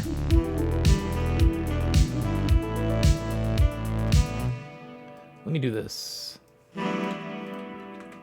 Copy that, paste it.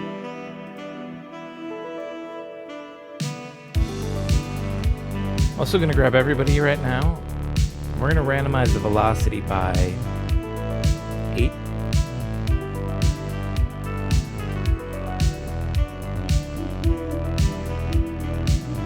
Maybe make it feel a little more realistic.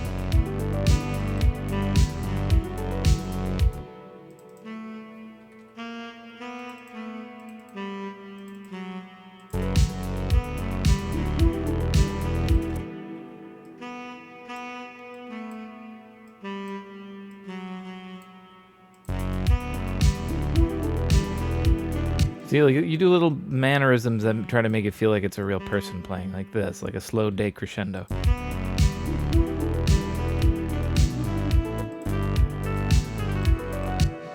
Same with this.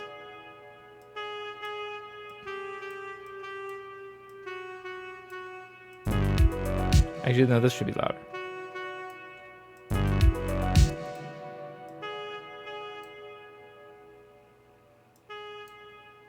We'll have a crescendo here, I guess.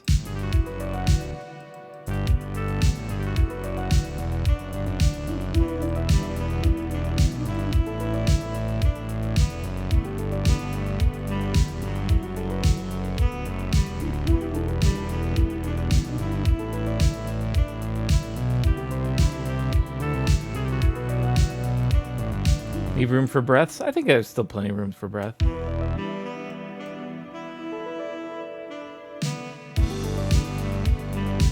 Right here. There's a big breath you can get right here.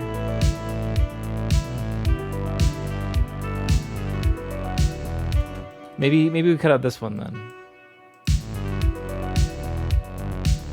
Another spot for a good breath here.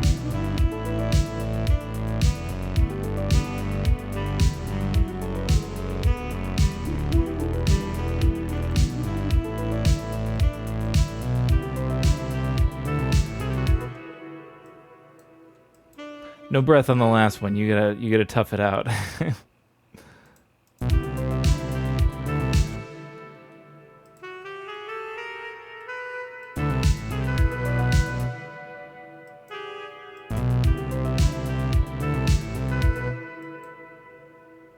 This feels a little too high.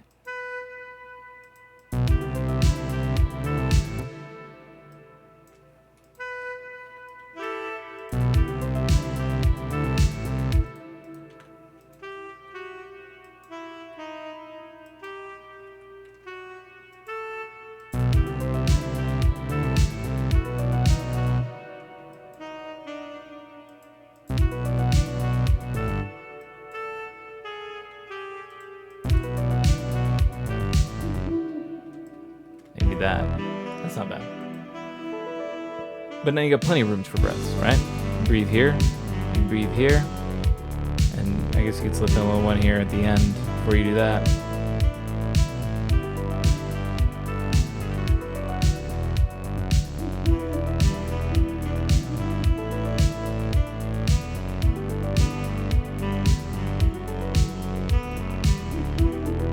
Curious.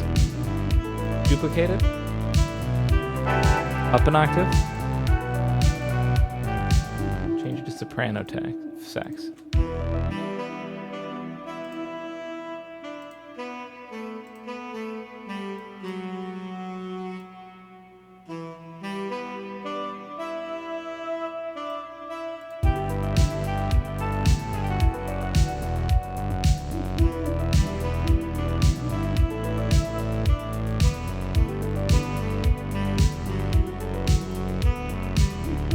I think it's not bad. We might actually save this for later, like a final chorus sort of thing. So let's just turn it off for right now.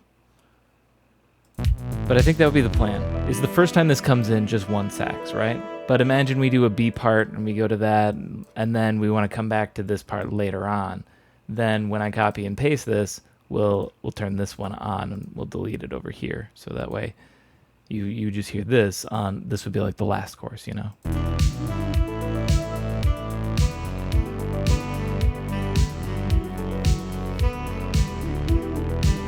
I think that would sound nice.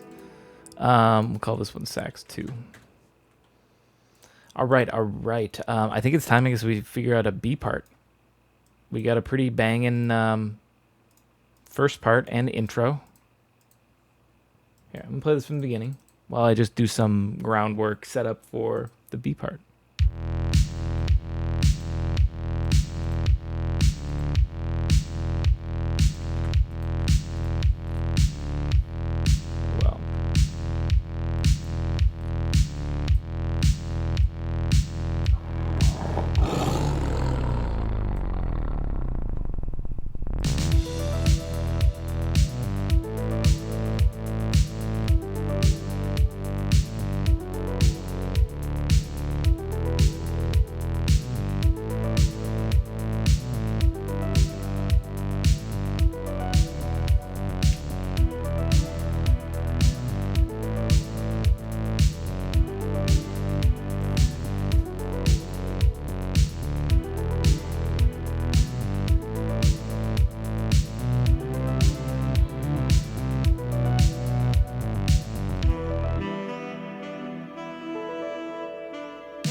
Okay. I was trying to decide if I wanted to put in like this, we could do like a little noise transition. Let's get some white noise in here.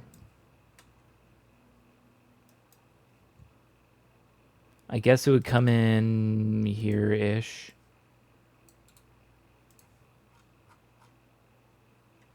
Let me turn it down first.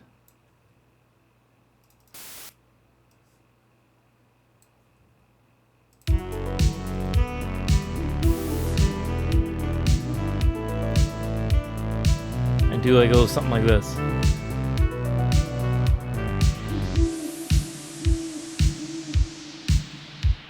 A little late. Hang on.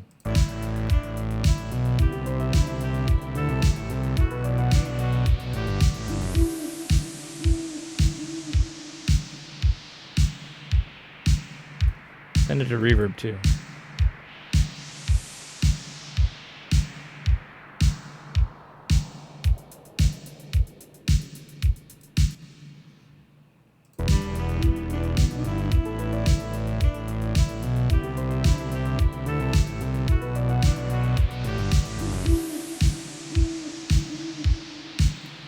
We do, let's try no snare actually real quick.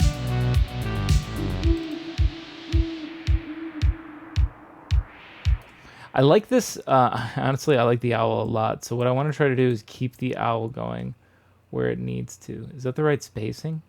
Yes.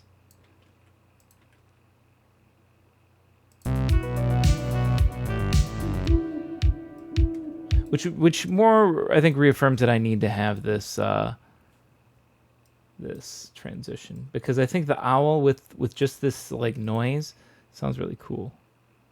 So let's go up to like, I think it was like around 12, like there.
This is coming in too early.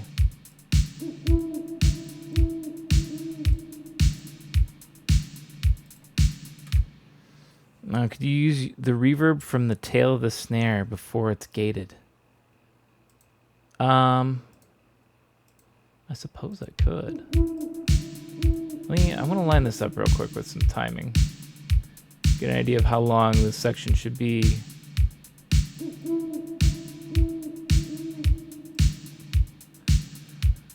Like if we did this isn't even that long of a B section. Yeah, then if I paste it onto the end, I feel like I should go a little bit longer than this. Let's try double this length. I'm going to do this.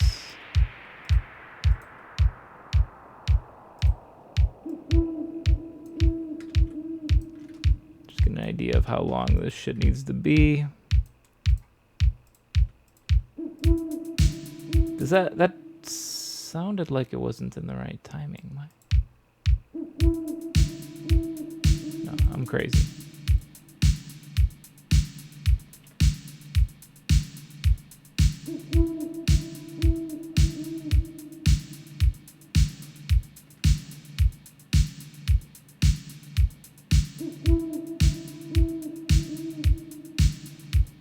Okay. Just getting the timing here. Hang on. Let me grab all of this, paste it here.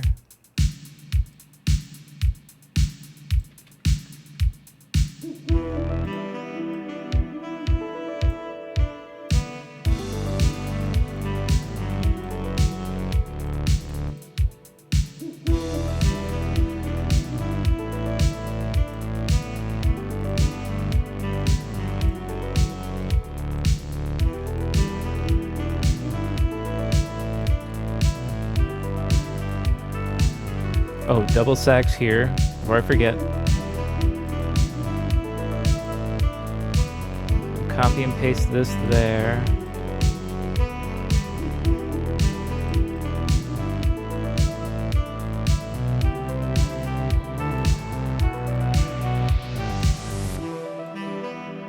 Oops, get rid of that. Or actually, let's just move this over here. Or hang on.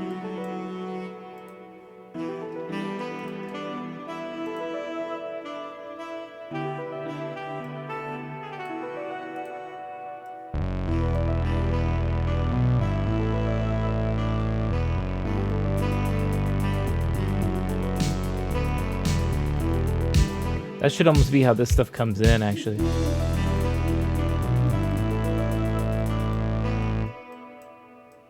Like, I'll figure out exactly.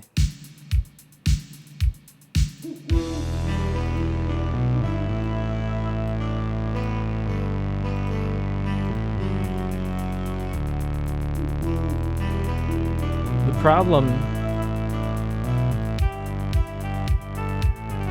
is that the kick does so much to throttle down that bass that when it's gone, the bass goes a little too crazy. The only other solution would be to get a bass, turn it down a little bit, and make it the bass that plays here. Which I could do. I haven't even layered this bass at all. It's one bass. Normally I'm layering my synth basses like crazy.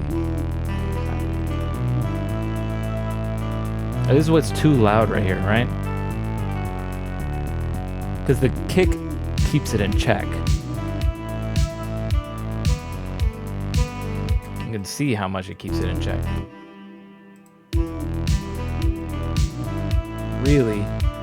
Really keeps it in check.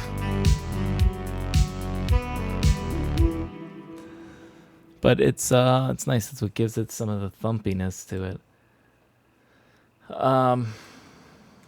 Let's see.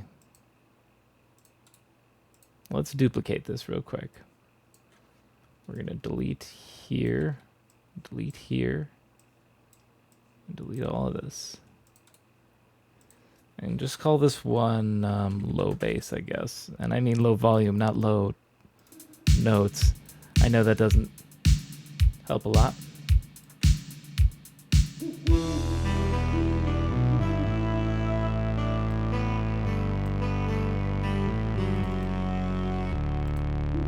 Could even do no longer unlimited sustain.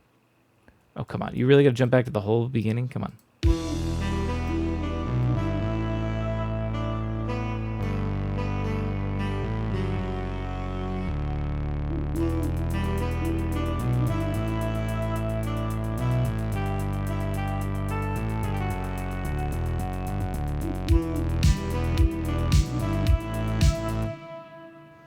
Turn off one of the oscillators in the first section. Like in this first part, like just turn off one of these oscillators. Is what you're saying?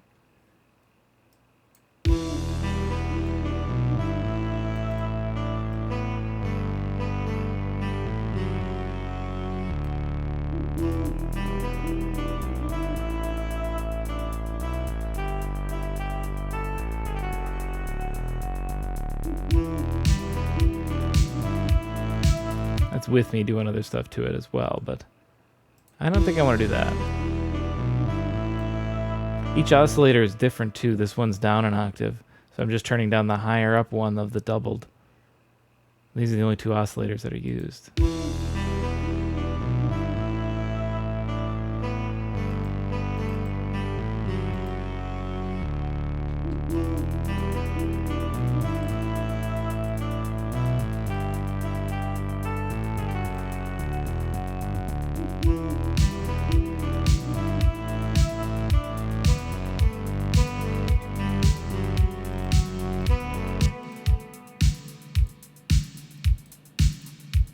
Sound. Trying just one sax too.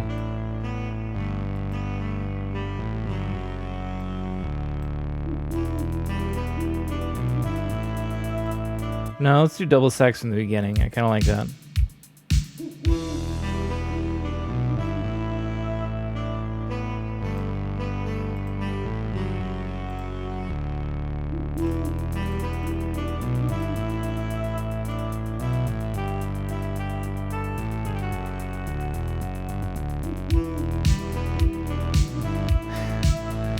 Wife came home and said hi, Slam. Well, tell her I say hi back. Did I hear someone humping their saxophone in here? Close to it. We are making some sweet sax love, baby. Is this some consensual sax? I hope so.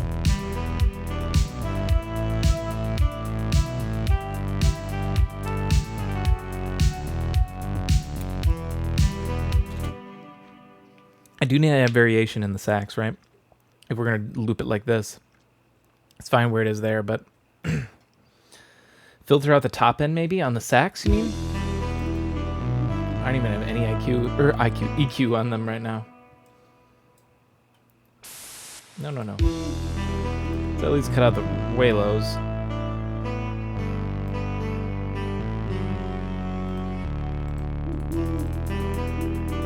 I'm going to start doing this more. Thank God I have the owl EQ'd. And the roar. Actually, the roar, we're cutting the low end. Is there low end?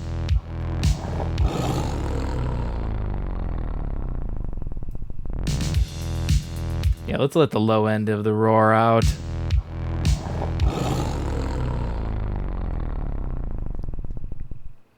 Dangerous jokes right there, Edge House. Bass, open it up more. Yeah, you know, I was thinking about maybe we should do that with like a better layer, right? Because yes, the bass has this heavy filter on it. You can see we're not letting any of these highs in. It's just that low end. I mainly was planning on doing that for now. The roar syncs with the bass kind of nicely. I know, I think so too. When the bass sort of like fizzles out there, I kind of like the way it sounds with the roar. Like they go together. They're the same, you know?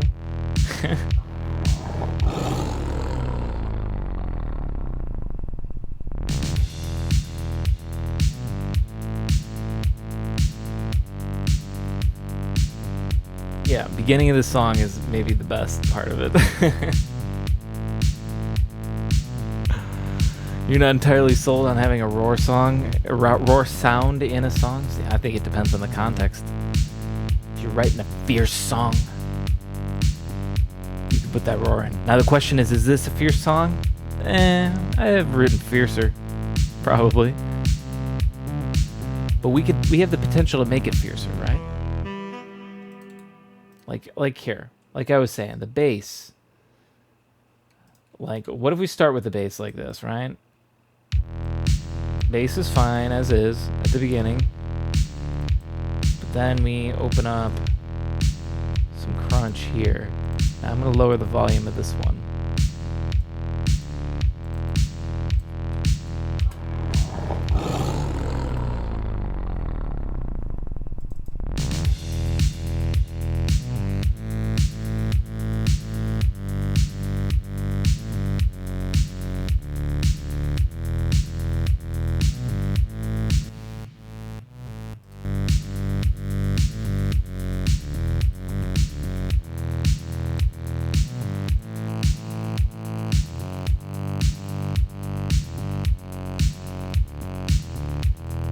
I'm just experimenting right now.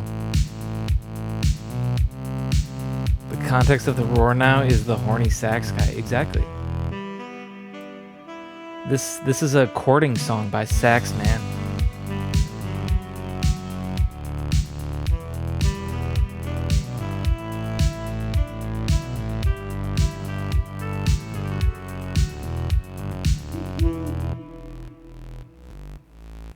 See, like I say, it's all about the layers, because on its own, this sucks, right? I don't like it, but in the context of both basses together, I don't hate it.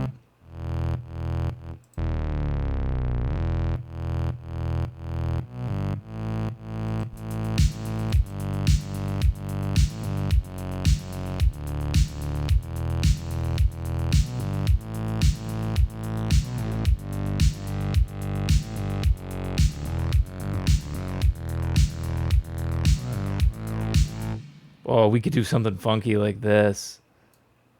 Boom, boom, boom.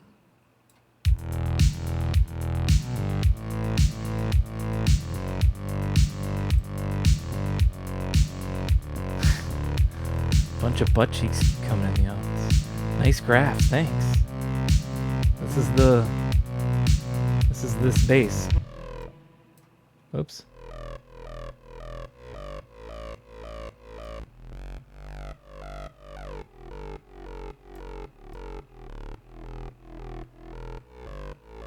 Hang on, this isn't... What is this? This is just going free? No. You gotta sync. That's part of the reason this sucked.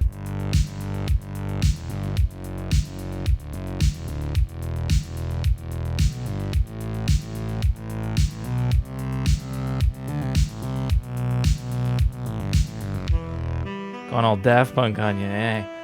I don't mind. I like it. Gotta find the sweet spot, though. Where's that sweet spot?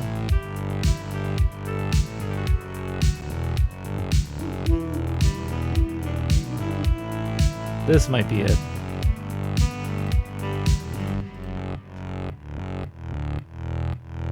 This is technically doing what you said. I'm opening up that bass a little more, like a fraction of like a couple hundred more. The fuck's this unit of measurement called? Hertz? Hertz. That's it. Hertz.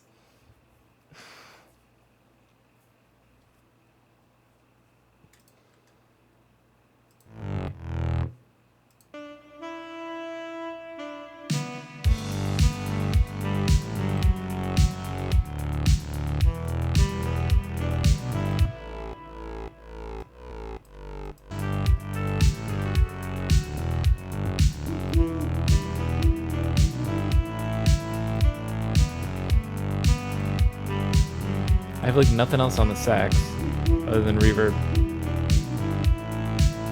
Turn the owl down just a pinch. Turn them hooters down. Now, oh yeah, we still need something here. Right now there's literally nothing. This is a placeholder. Don't even necessarily know that the kick needs to just go here too. But let's try this too. I'm gonna just try to guess where the variety would come in.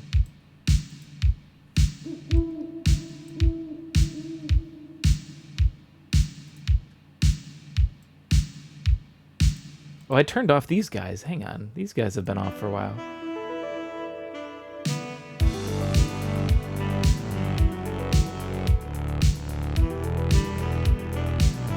Forgot I even turned them off.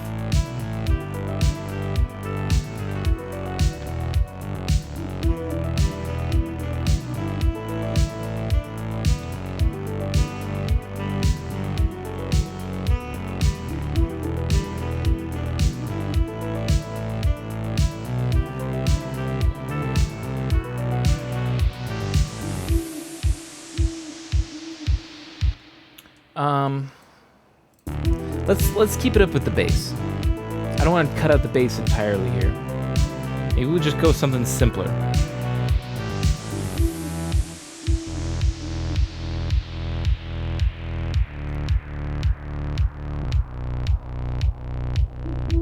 Can't go too low.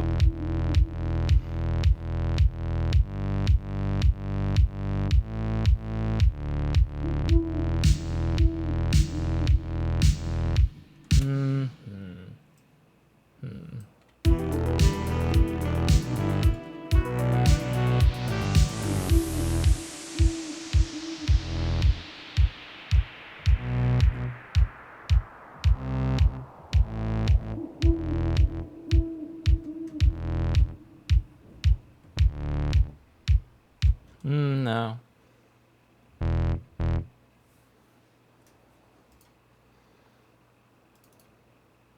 Let's do this. Copy, paste, drag this out to right here. Consolidate. Well, let's look at it. Delete everything except for the first note.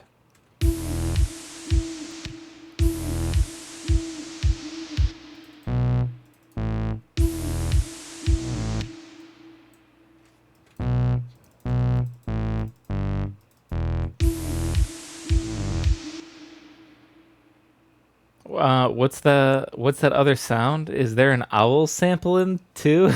Maybe.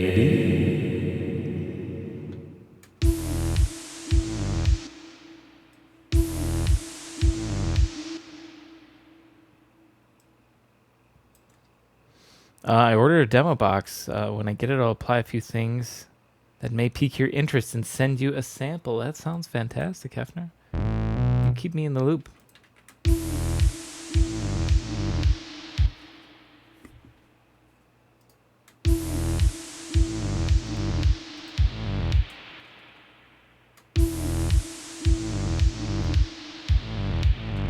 Too busy for the bass, right? I can't have it do that much work.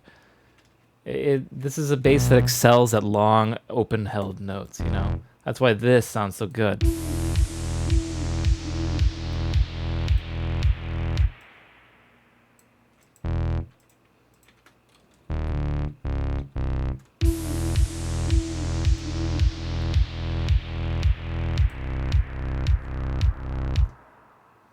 I could go, mega simple.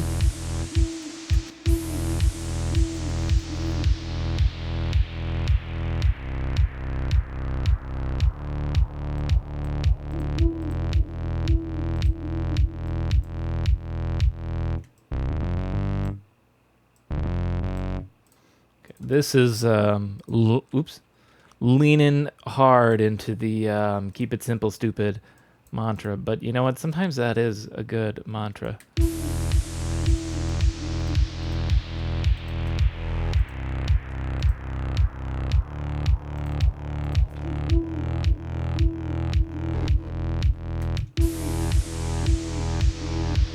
Ooh. Interesting.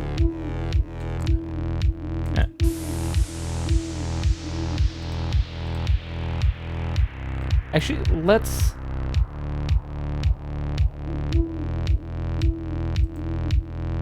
actually cut out the bass high part here.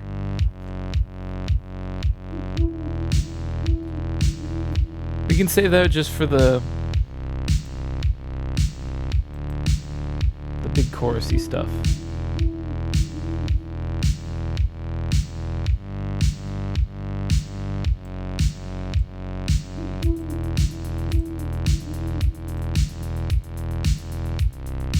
Okay. Let's we need more sounds, more. Now I could keep using some of these that we already have. I probably should. So for instance, we got this guy.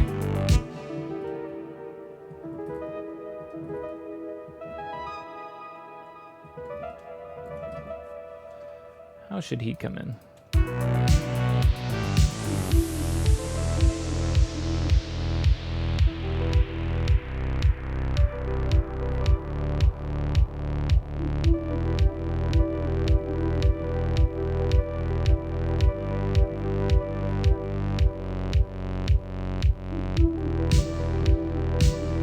No, I'm not putting some triplet rhythm in here. No. Stop it.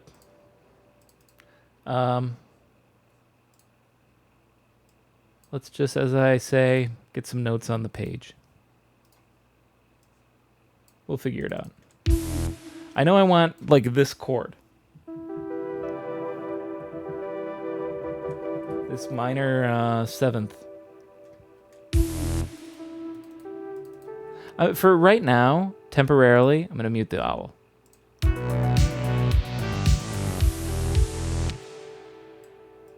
Is that too short? Or too... taking too long? Wait, I'm not doing this right.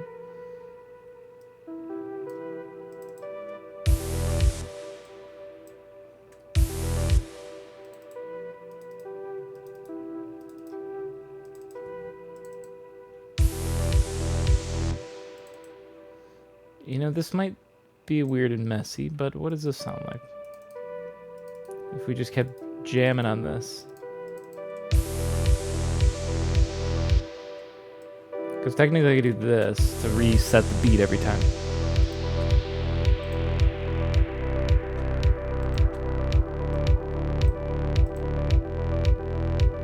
Might want to change some notes.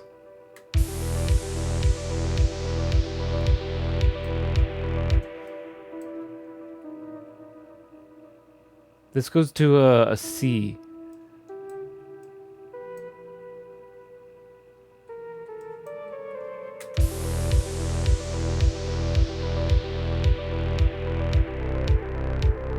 No, I don't like that. I don't like that.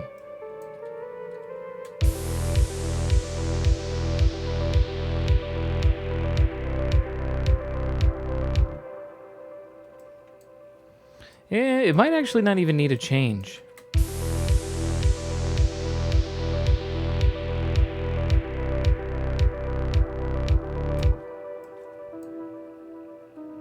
Except for here.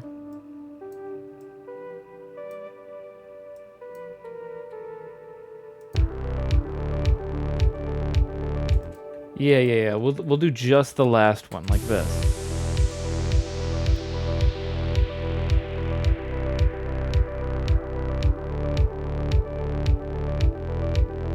How well does that work on the second part then?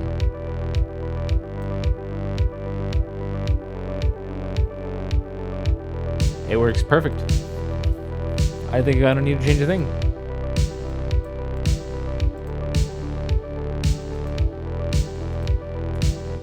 This might actually be a way we can ease the drums in differently too.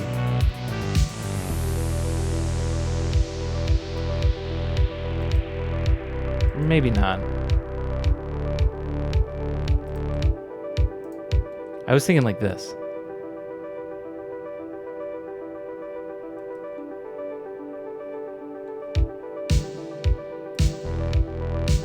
And then we bring this stuff in later, right? You know? So I guess technically it would be like this.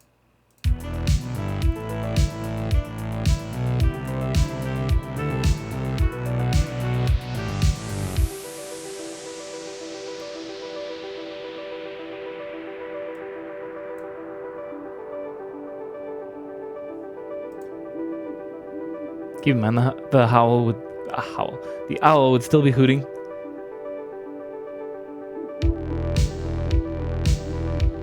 And I might, sprinkle in some other little synths, other little sounds. It doesn't have to be just that. But more the point is no bass, no kick.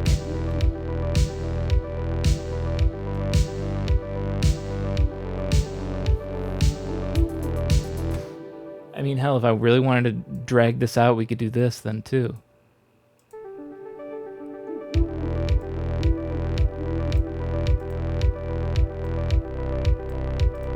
Maybe the snare and the hat come in together.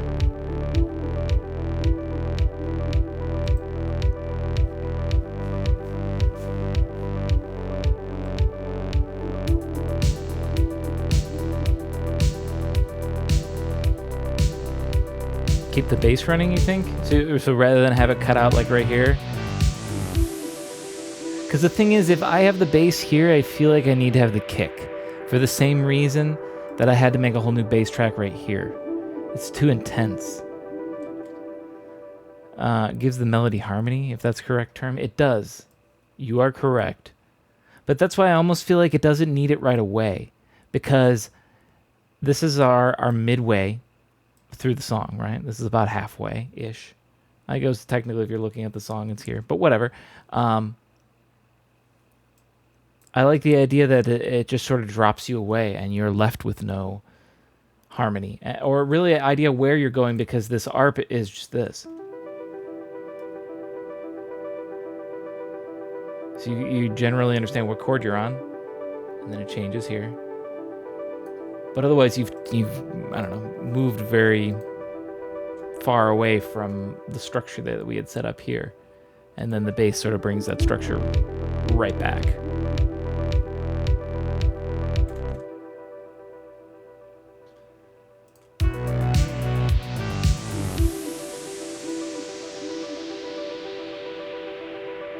Now, I do think another sound still needs to come in, like I said. Maybe not, actually.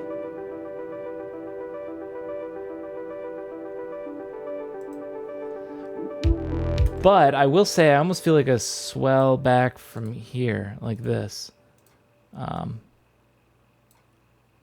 Pop open this.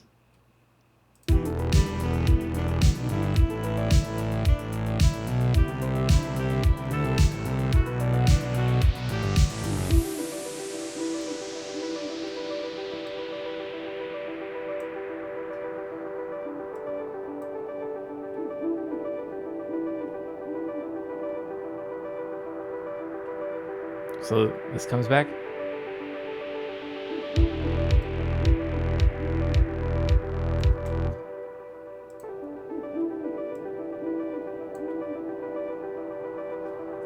Welcome, pun. It's correct, you haven't missed it.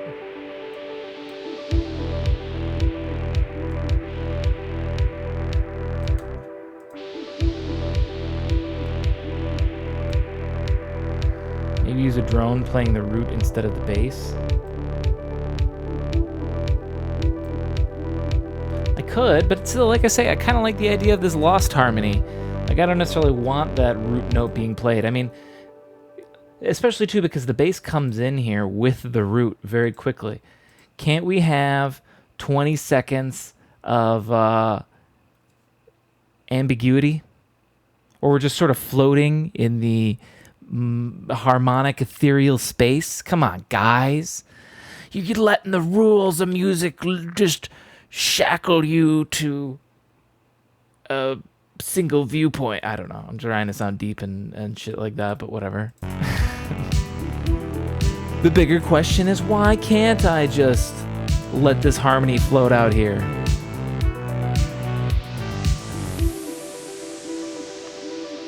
You music Nazis.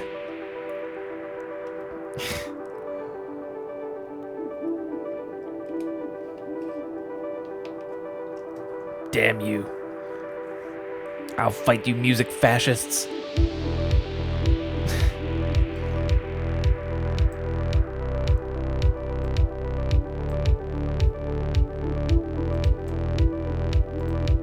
I need to label this thing. This is our noise.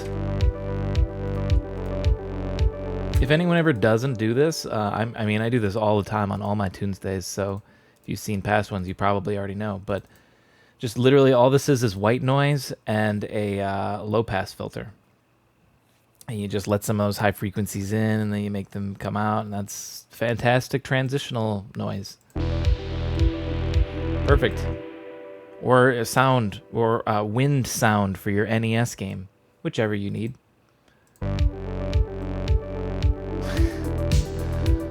To put that harmony in, no. You're not my primary investor. Oh. Only Fender can tell me to do that. I wish, right?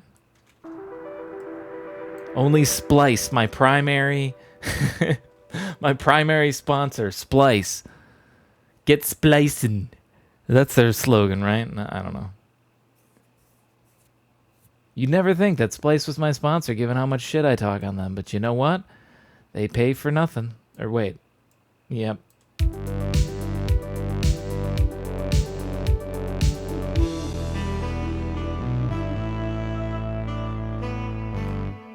Maybe here we cut out the bass, actually.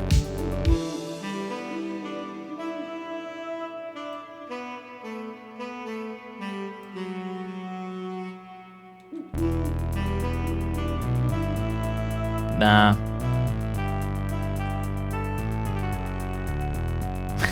The only thing I'm fighting is my belly to fit more pizza in. I hear that, man. Oh. Truer words have never been spoken.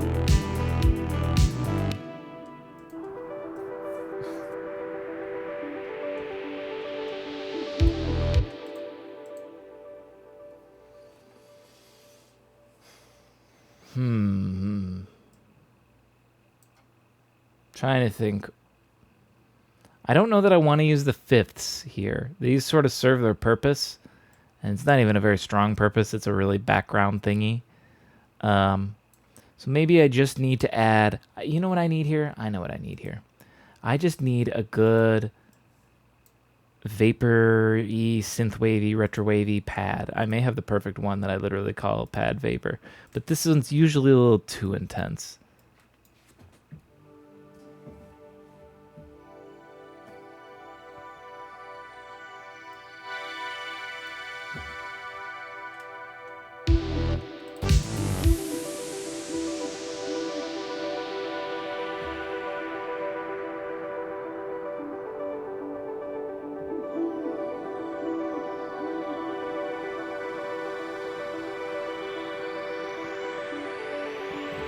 Add a fire alarm.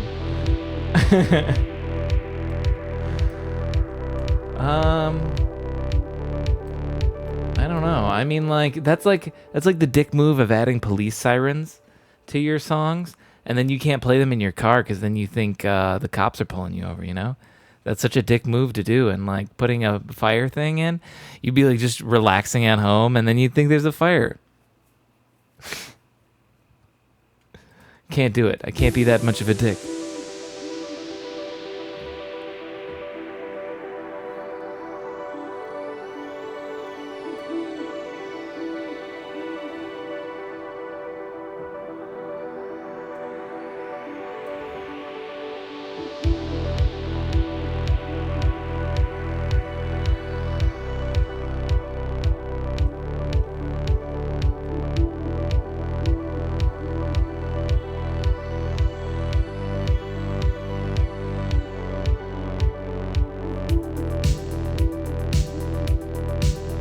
Snapshot what I did. One of these was good. Which one was it?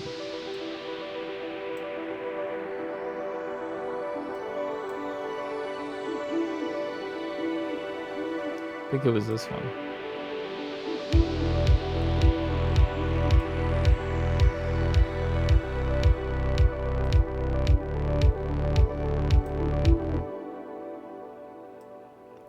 Hang on. I'm going to consolidate it at this length.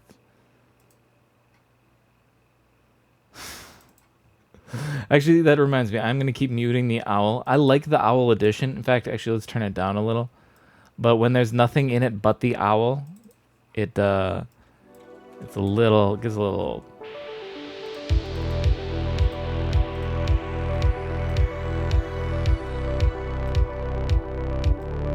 I like this simple little pad though. Just like sort of.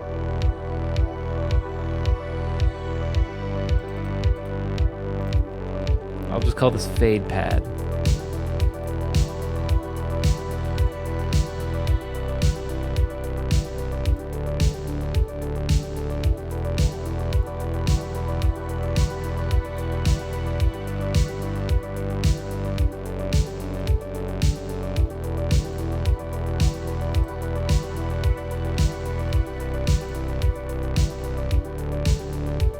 This is something I might also be able to add in, just like here then, right? Did I paste that in the right spot? Let's go there.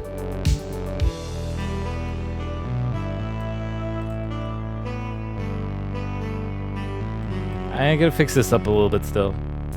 This transition.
I'll leave it for right now. It's okay. I'd almost say the pad doesn't contribute much in this ending part, so I almost feel like taking it out, but I'm just gonna leave it for now while we continue to work on this middle, because fuck it. That's why. Is that good enough reason for you? Have you watched the Resident Evil series? No, and I don't think I will now, because everyone's memeing on it, saying how bad it is. So I genuinely don't think I will. I saw it. I saw the ad for it and was like, wow, I didn't know this was coming. I can't wait to watch it. This is going to be cool. And then immediately I read online that everyone is just dunking on it and just saying how shitty it is. And I don't know, there's so many other shows I need to watch that it's like, I don't have the time then. Nice try, I guess, Netflix. I really appreciate the effort. I really do. Like, keep trying on shows. You thought it was decent? Okay. That's good. It brings up hope. Maybe I will check it out. I don't know. Like I said, I was curious, and it was just really the reviews that were like, oh, I guess I won't. I'll still give it a try for sure. Okay. I just recently got Disney Plus. I haven't had it this entire time. So that means any like the new Star Wars shows, haven't seen any of those. Well, now I have. Any of the Marvel TV shows that they've been putting on, I haven't seen any of those either. And I mean, I'm not like the biggest Marvel fanboy. It's all right. But man, I haven't caught anything on there in a long time. I'm happy to finally catch up a little bit. But that's what I mean by I've got almost too much stuff to watch now. First 2 episodes were meh.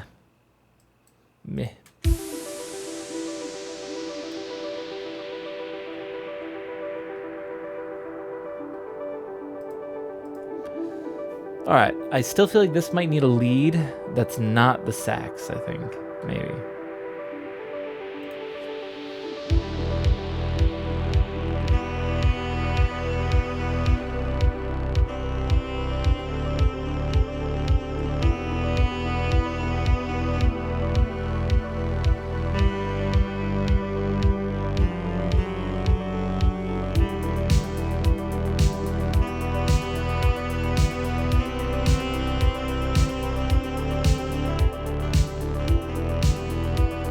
Maybe, because now it already sounds really good when I'm just noodling. How could you make a bad pilot episode for such a show? For that type of show, you'd think you couldn't screw up the pilot. I can see for some shows that the pilot's not good because there's too much to the show to explain in one pilot, but Resident Evil's not like, that crazy of a concept or even at this point that original of an idea, I guess. It's been done to death. So you'd think they could do a good pilot.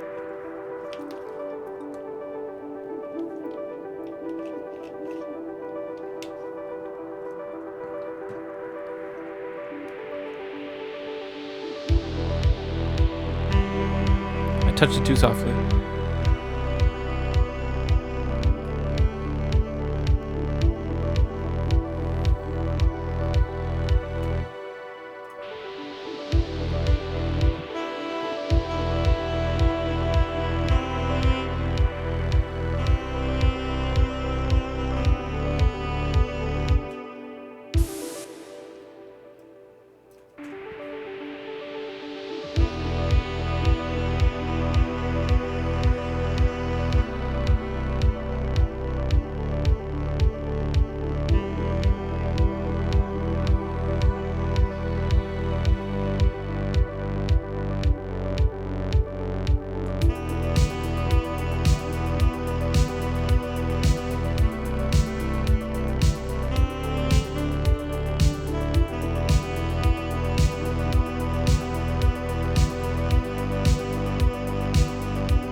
Snapshot what I did there because I have an idea.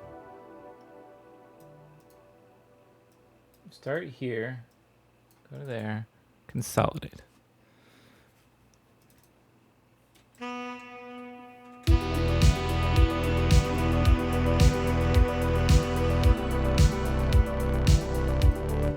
So the difference between the intensity, when does it switch? 70? Damn, that was changed.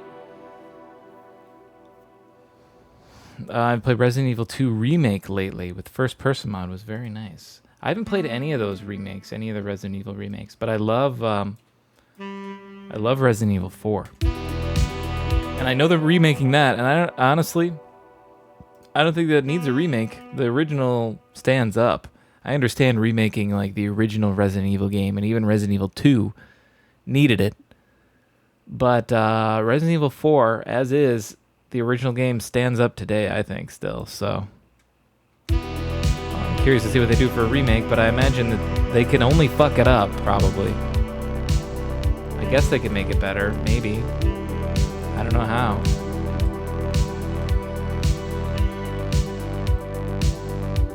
Okay, we're going to need to play around with a utility on here.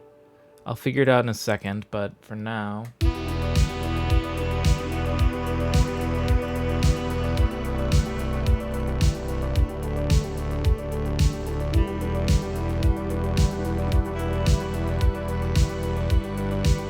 Here we're gonna fade it out. I can't really do that right out there.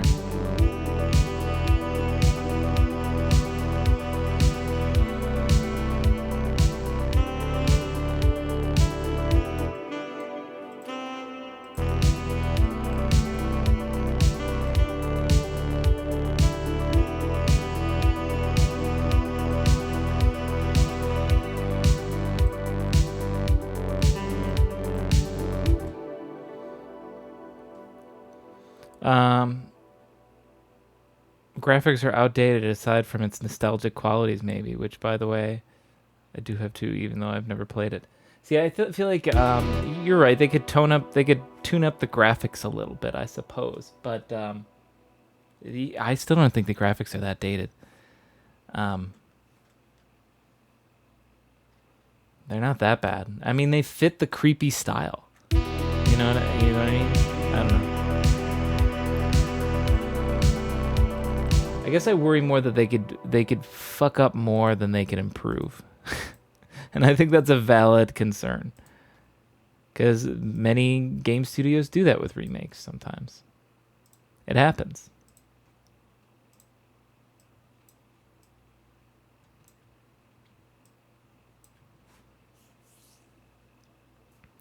They had all these walkthroughs in it with pictures and text. I read all of it, was super into the game, but never played it.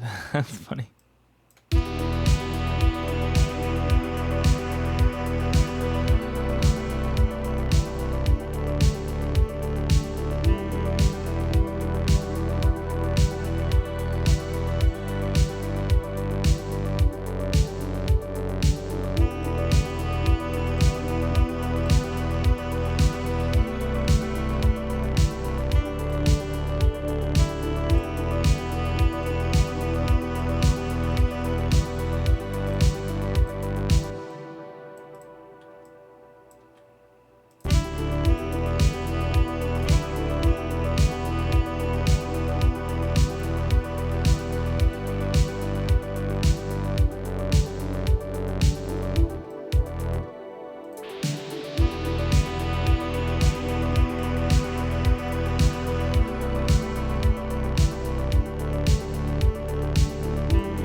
Can't fit it in twice.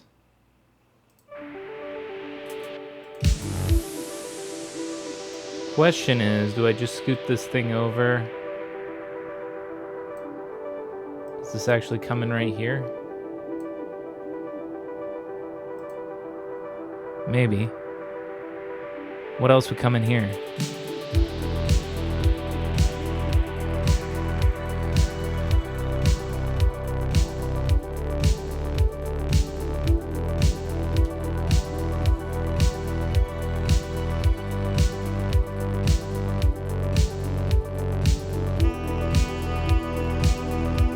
That's not a bad idea.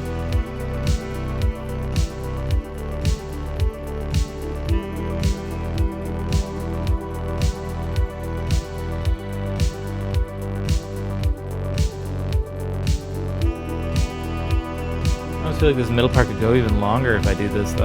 I'm like taking so long to bring it, stretch it all out, you know?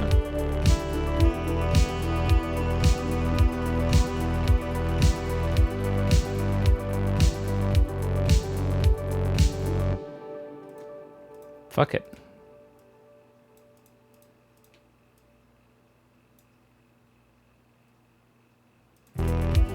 Silent Hill 4. Oh.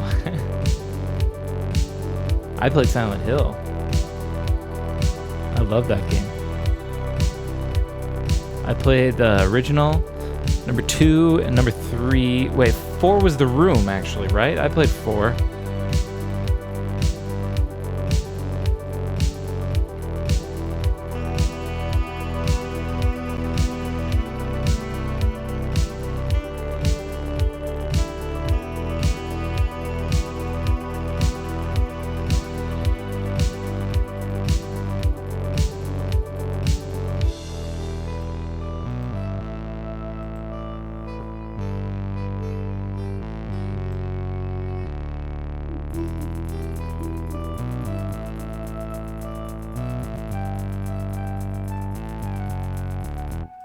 Oh yeah, I was like, where'd the other stuff go? Oh yeah, I didn't bring the volume back up.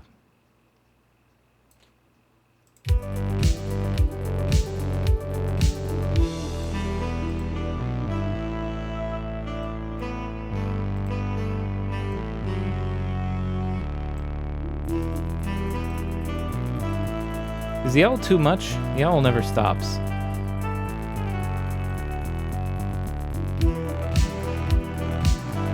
Maybe let's cut out the owl at some point here.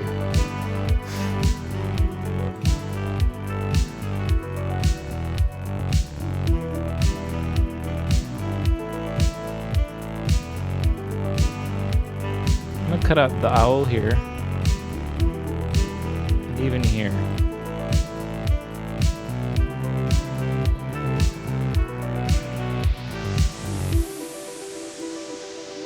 'Cause I like it here. There's not much else going on, you know?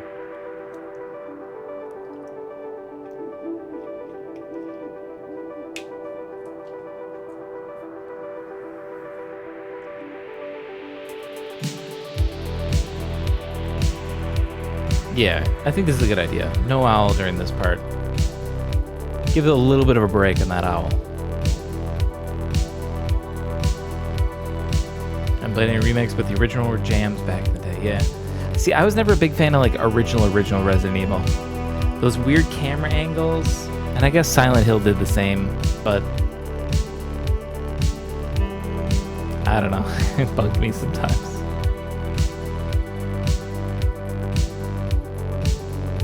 Oh yes, this was the worst.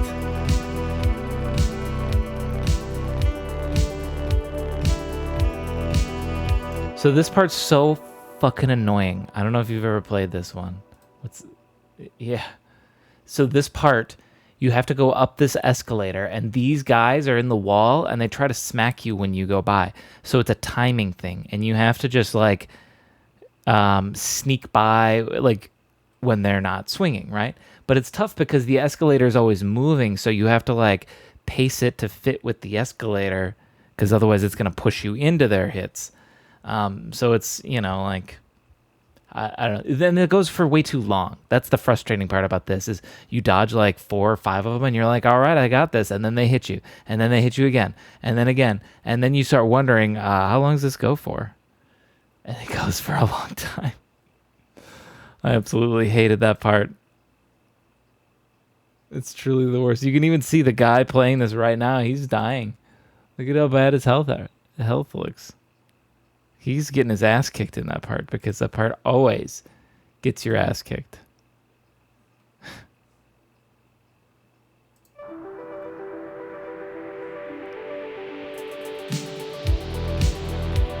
Oh, that's... Yup. That's pretty familiar.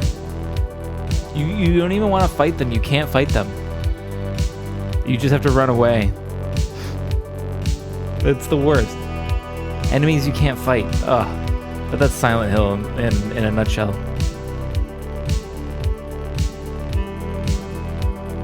Gameplay added to the suspense. True.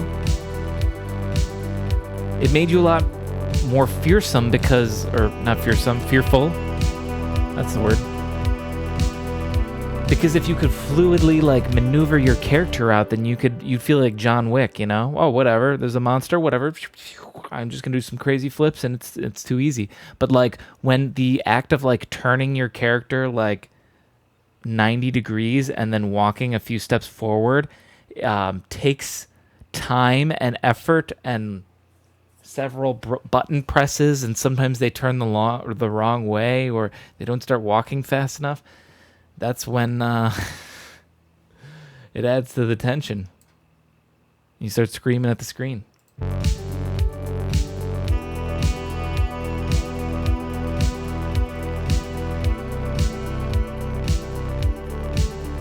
going to combine these two real quick.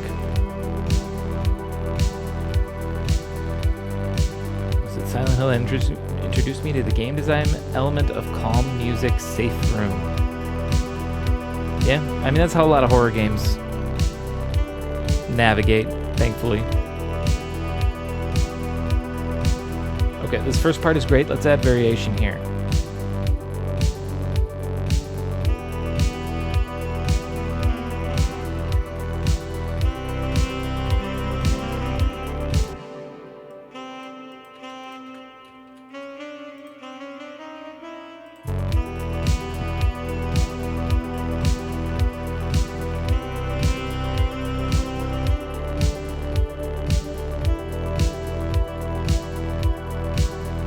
automation's copied over, thankfully, so I don't need to do anything else.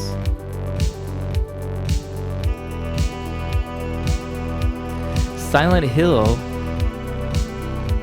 as you guys, this probably isn't news to most of you, but Silent Hill very cleverly used the limitations of the PlayStation when they created it to add to their spooky atmosphere as well. And the biggest limitation is one that's very present if you're playing a lot of other like sort of open world exploration, especially platformer games. Like if you play Ape Escape, this will be very obvious. Ape Escape 1 on the PlayStation 1 is that the draw distance on those sort of consoles really wasn't that great. You know, if something was really, really far away, it couldn't be rendered because if you render too much, it's going to make your game run slow and really bad. So most games just hide it in fog. And I guess it looks fine. No, I never noticed it as a kid, never really bothered with it. But Silent Hill then used that really well since they had all fog everywhere in their town. And so you're wandering around and they could put these, I guess, higher detail renders in because the fog is smaller and limit your view. So one of the Kalax songs has a great sustained sax like this. Yeah. Sustained sax is, it's saxy, but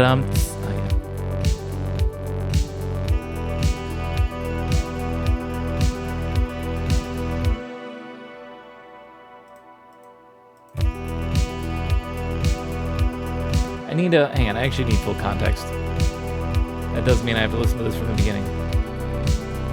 I just gotta hear where the notes are at this point.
So just the more pixelated style in general. The brain fills in the gaps. What it gets for visual information. Barely any artwork could be scarier than what the brain interprets. That's true. Same with like when they had to do like monster design, sort of. You could be like just hobble together a few polygons, but that's honestly better because if the monster just sort of looks like the deformed combination of polygons, then your brain sort of goes like, oh, it almost looks like a weird spider thing, and you know maybe you hate spiders, and now you're terrified even more.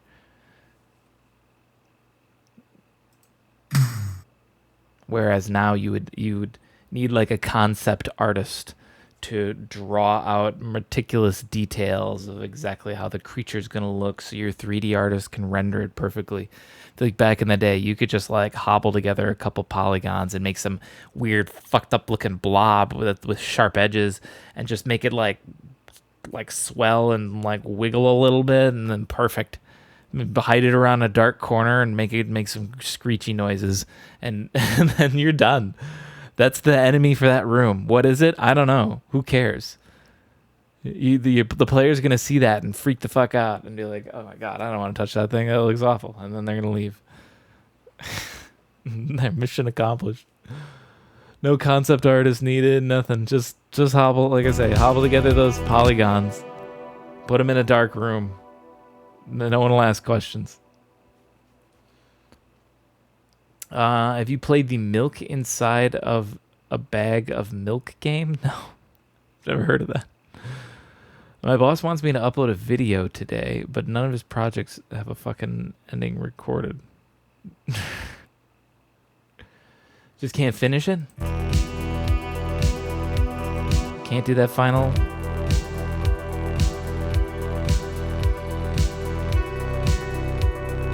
Played it, it's amazing. I don't even know what that is. That makes no sense. The milk inside of a bag of milk game.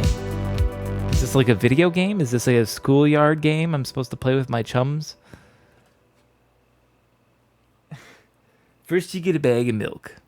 Then you put it inside another bag.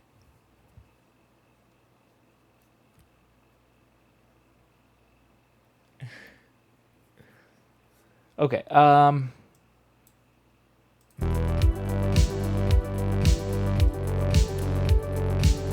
actually like how everything's going on this so far.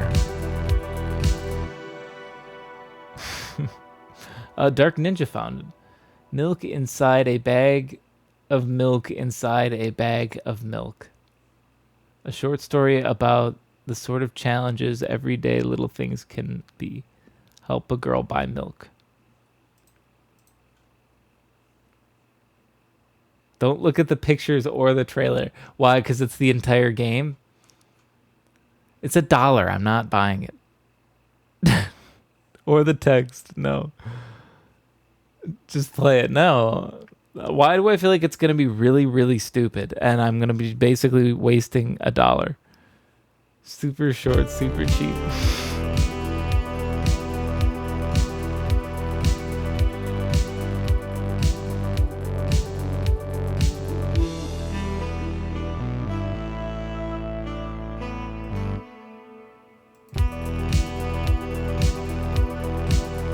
You know what I'm tempted to just do to make this end? It's awesome. It's not stupid. I don't know. I just don't know that I can trust you, Anne. Something tells me it just might be stupid. I don't know.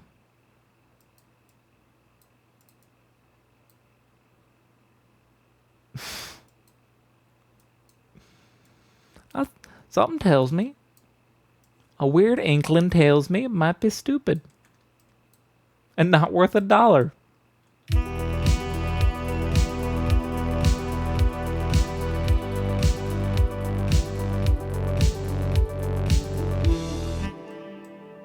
Oops, I'm going for 2 bars, aren't I?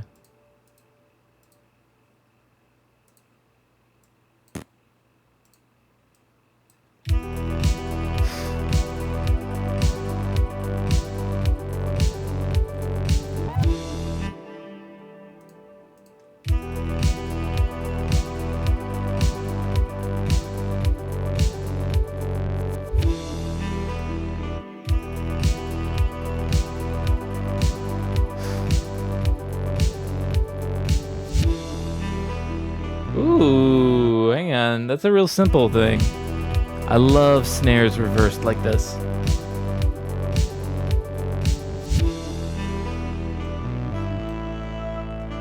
I kind of like it. It's simple. I don't need a big grand transition, I think.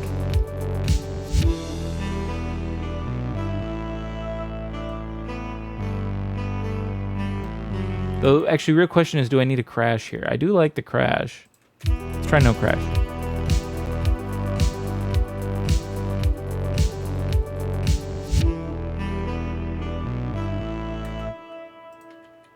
Put the crash back.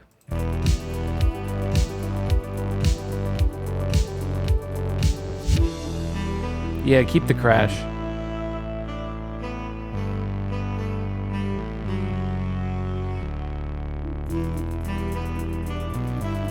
Sounds like a bag of milk.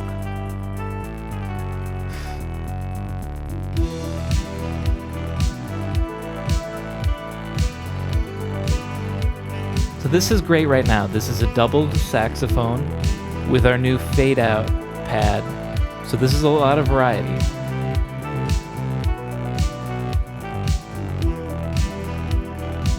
Here's where we might want to add new sax parts. So let's do this. Let's turn this off. Oh, excuse me. Play it in the dark. Give it the setting and given Give it the setting and atmosphere. Got it. I don't know that I'm going to buy it. Next week I'll ask you questions about it. Okay, but I'm still not promising to buy it. Like I said, I don't know that it lives up to the dollar. And I know that $1 doesn't get you a lot nowadays, but it doesn't mean that man deserves my dollar. That dev. Bro, hang on. How are the reviews? Wait, where'd it go? Overwhelmingly positive. Okay. I mean, maybe I should get it. Is there anyone that has like over an hour on record playing this game? Yeah, 1.2 hours playing. One guy's got 97%. I told you. I mean, I'm just checking the reviews. I ain't learning about it. Just checking the reviews. I told you 97%. Sorry. You're dropping a lot of knowledge on me. I missed a couple. Missed a little bit.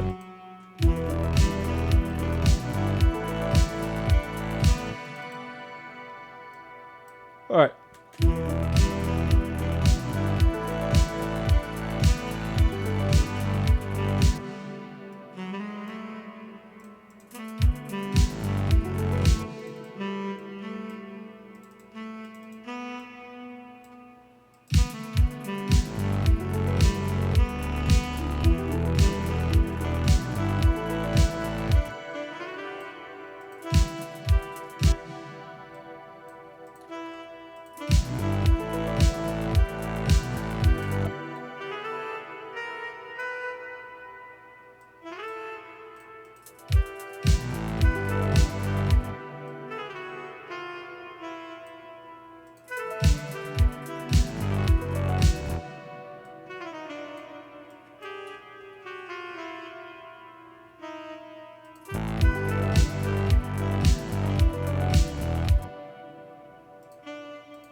This high note, I'm a little iffy about it. Maybe if it's quick and with a doubled octave.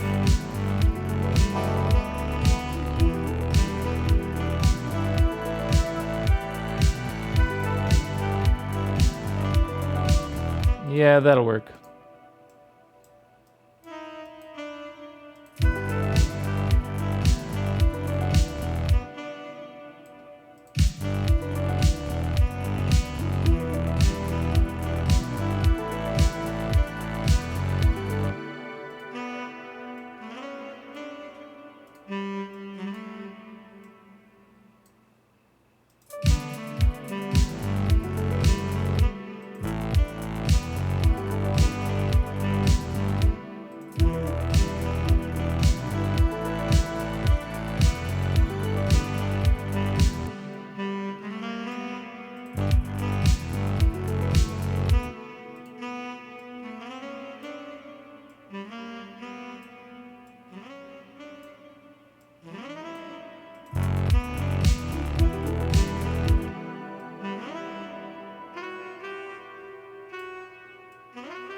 There's also a second game, by the way. It's called Milk Outside of a Bag Outside of a...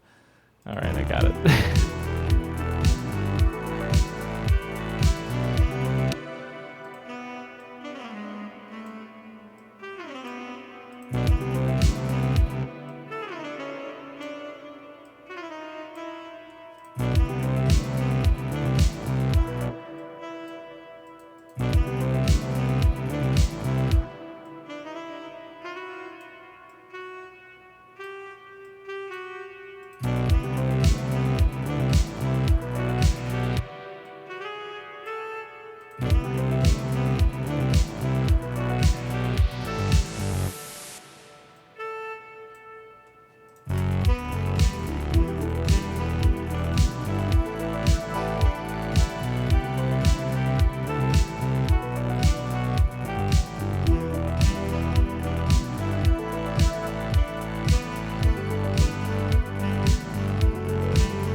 exactly what I wanted.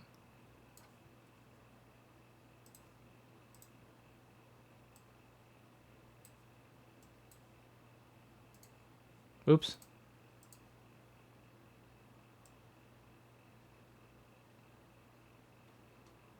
It's going to be 34, right?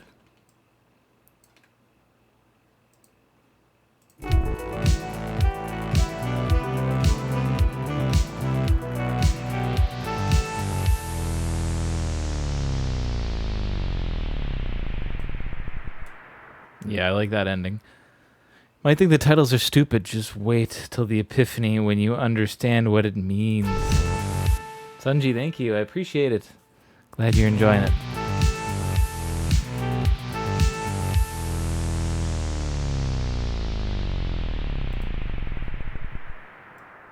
Noise needs to fade out faster, though.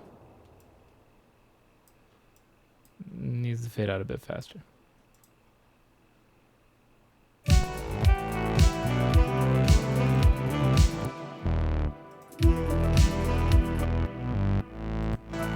Alright, let's try this.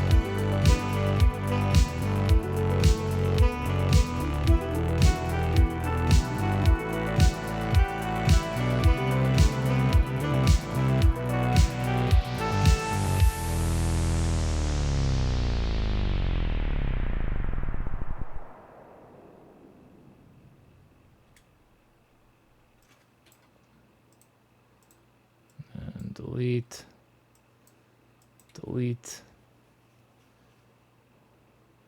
I thought about stealing your idea of Tunesday because it sounds a lot better than Music Monday, but that means I would miss these. You could do Tunesday, just do a different time, maybe? I don't know. Or do it... Or you can always watch the VOD, but I know that's not the same as being here live.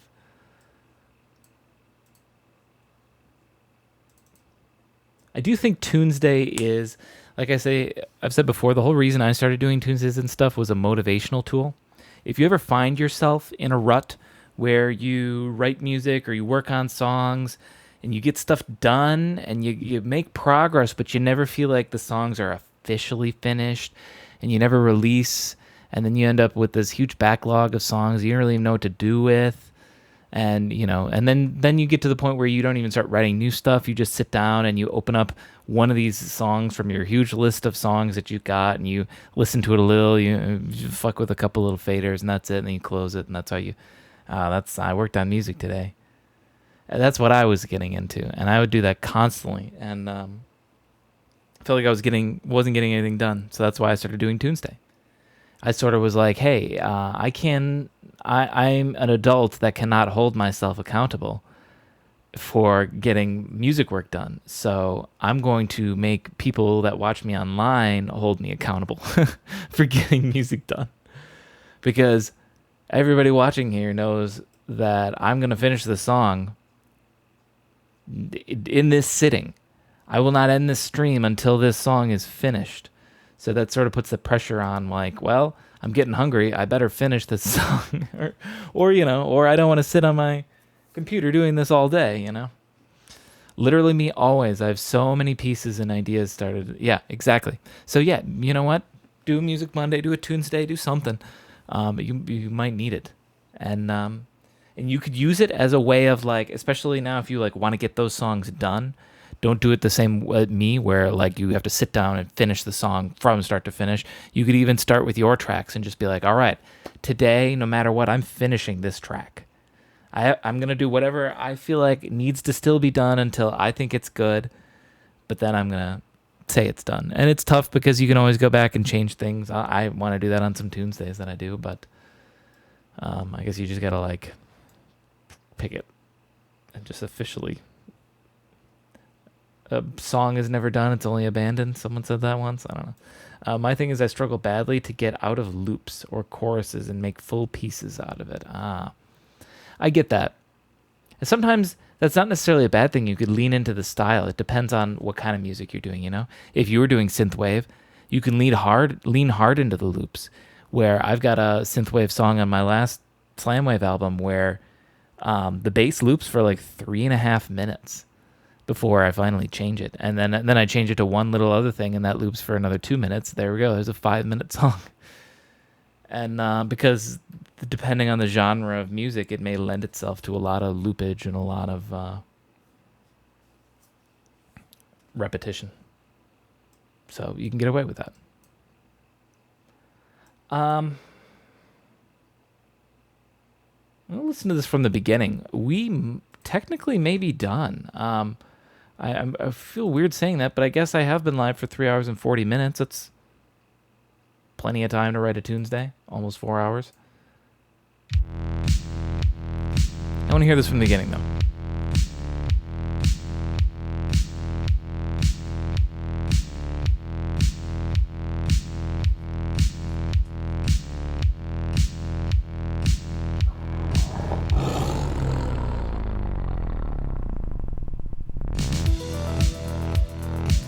Oh, I like that.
Back what you miss, possibly finished with the song. Taking a last look at it right now.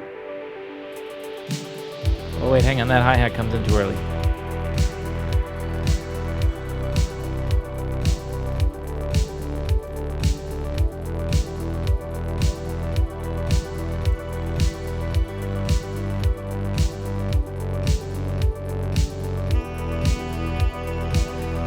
The only thing is if I want to add something else at this halfway point here. Actually, maybe this is where we add the other sax.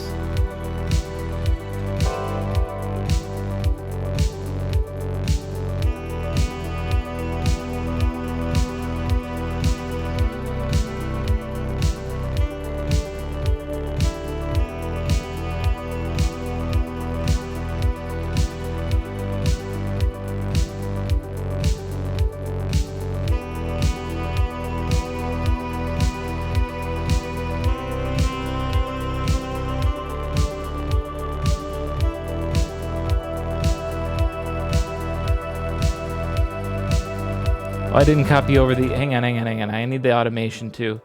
Do we even have a utility on there? Hang on. If I just copy this, it'll copy over all the automation, right? Good.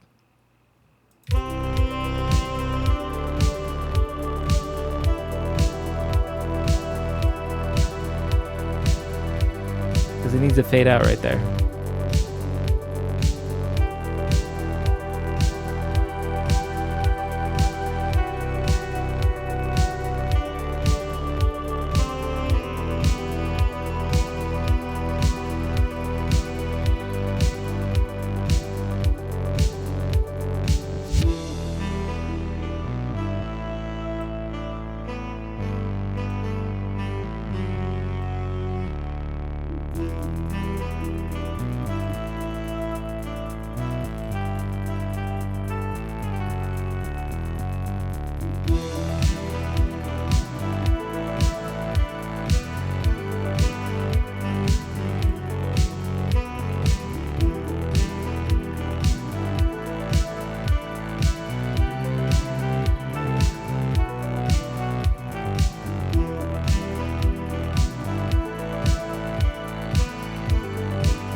Simple little ending there too.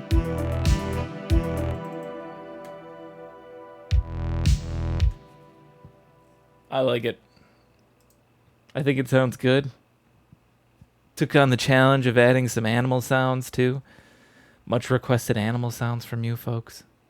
But honestly, your suggestions were really good. Well, I think I was the one that was like, let me put a tiger roar in at the beginning. But then I believe Toilet recommended the owl, which I can't believe how well the owl fits in. You know, it's so good. I should have used owl sounds in music a long time ago. They really add a lot to the dreaminess, mysterious atmosphere of a song. It's good. There's the lesson we all learned for today. Use owls in your music. They're very musical creatures.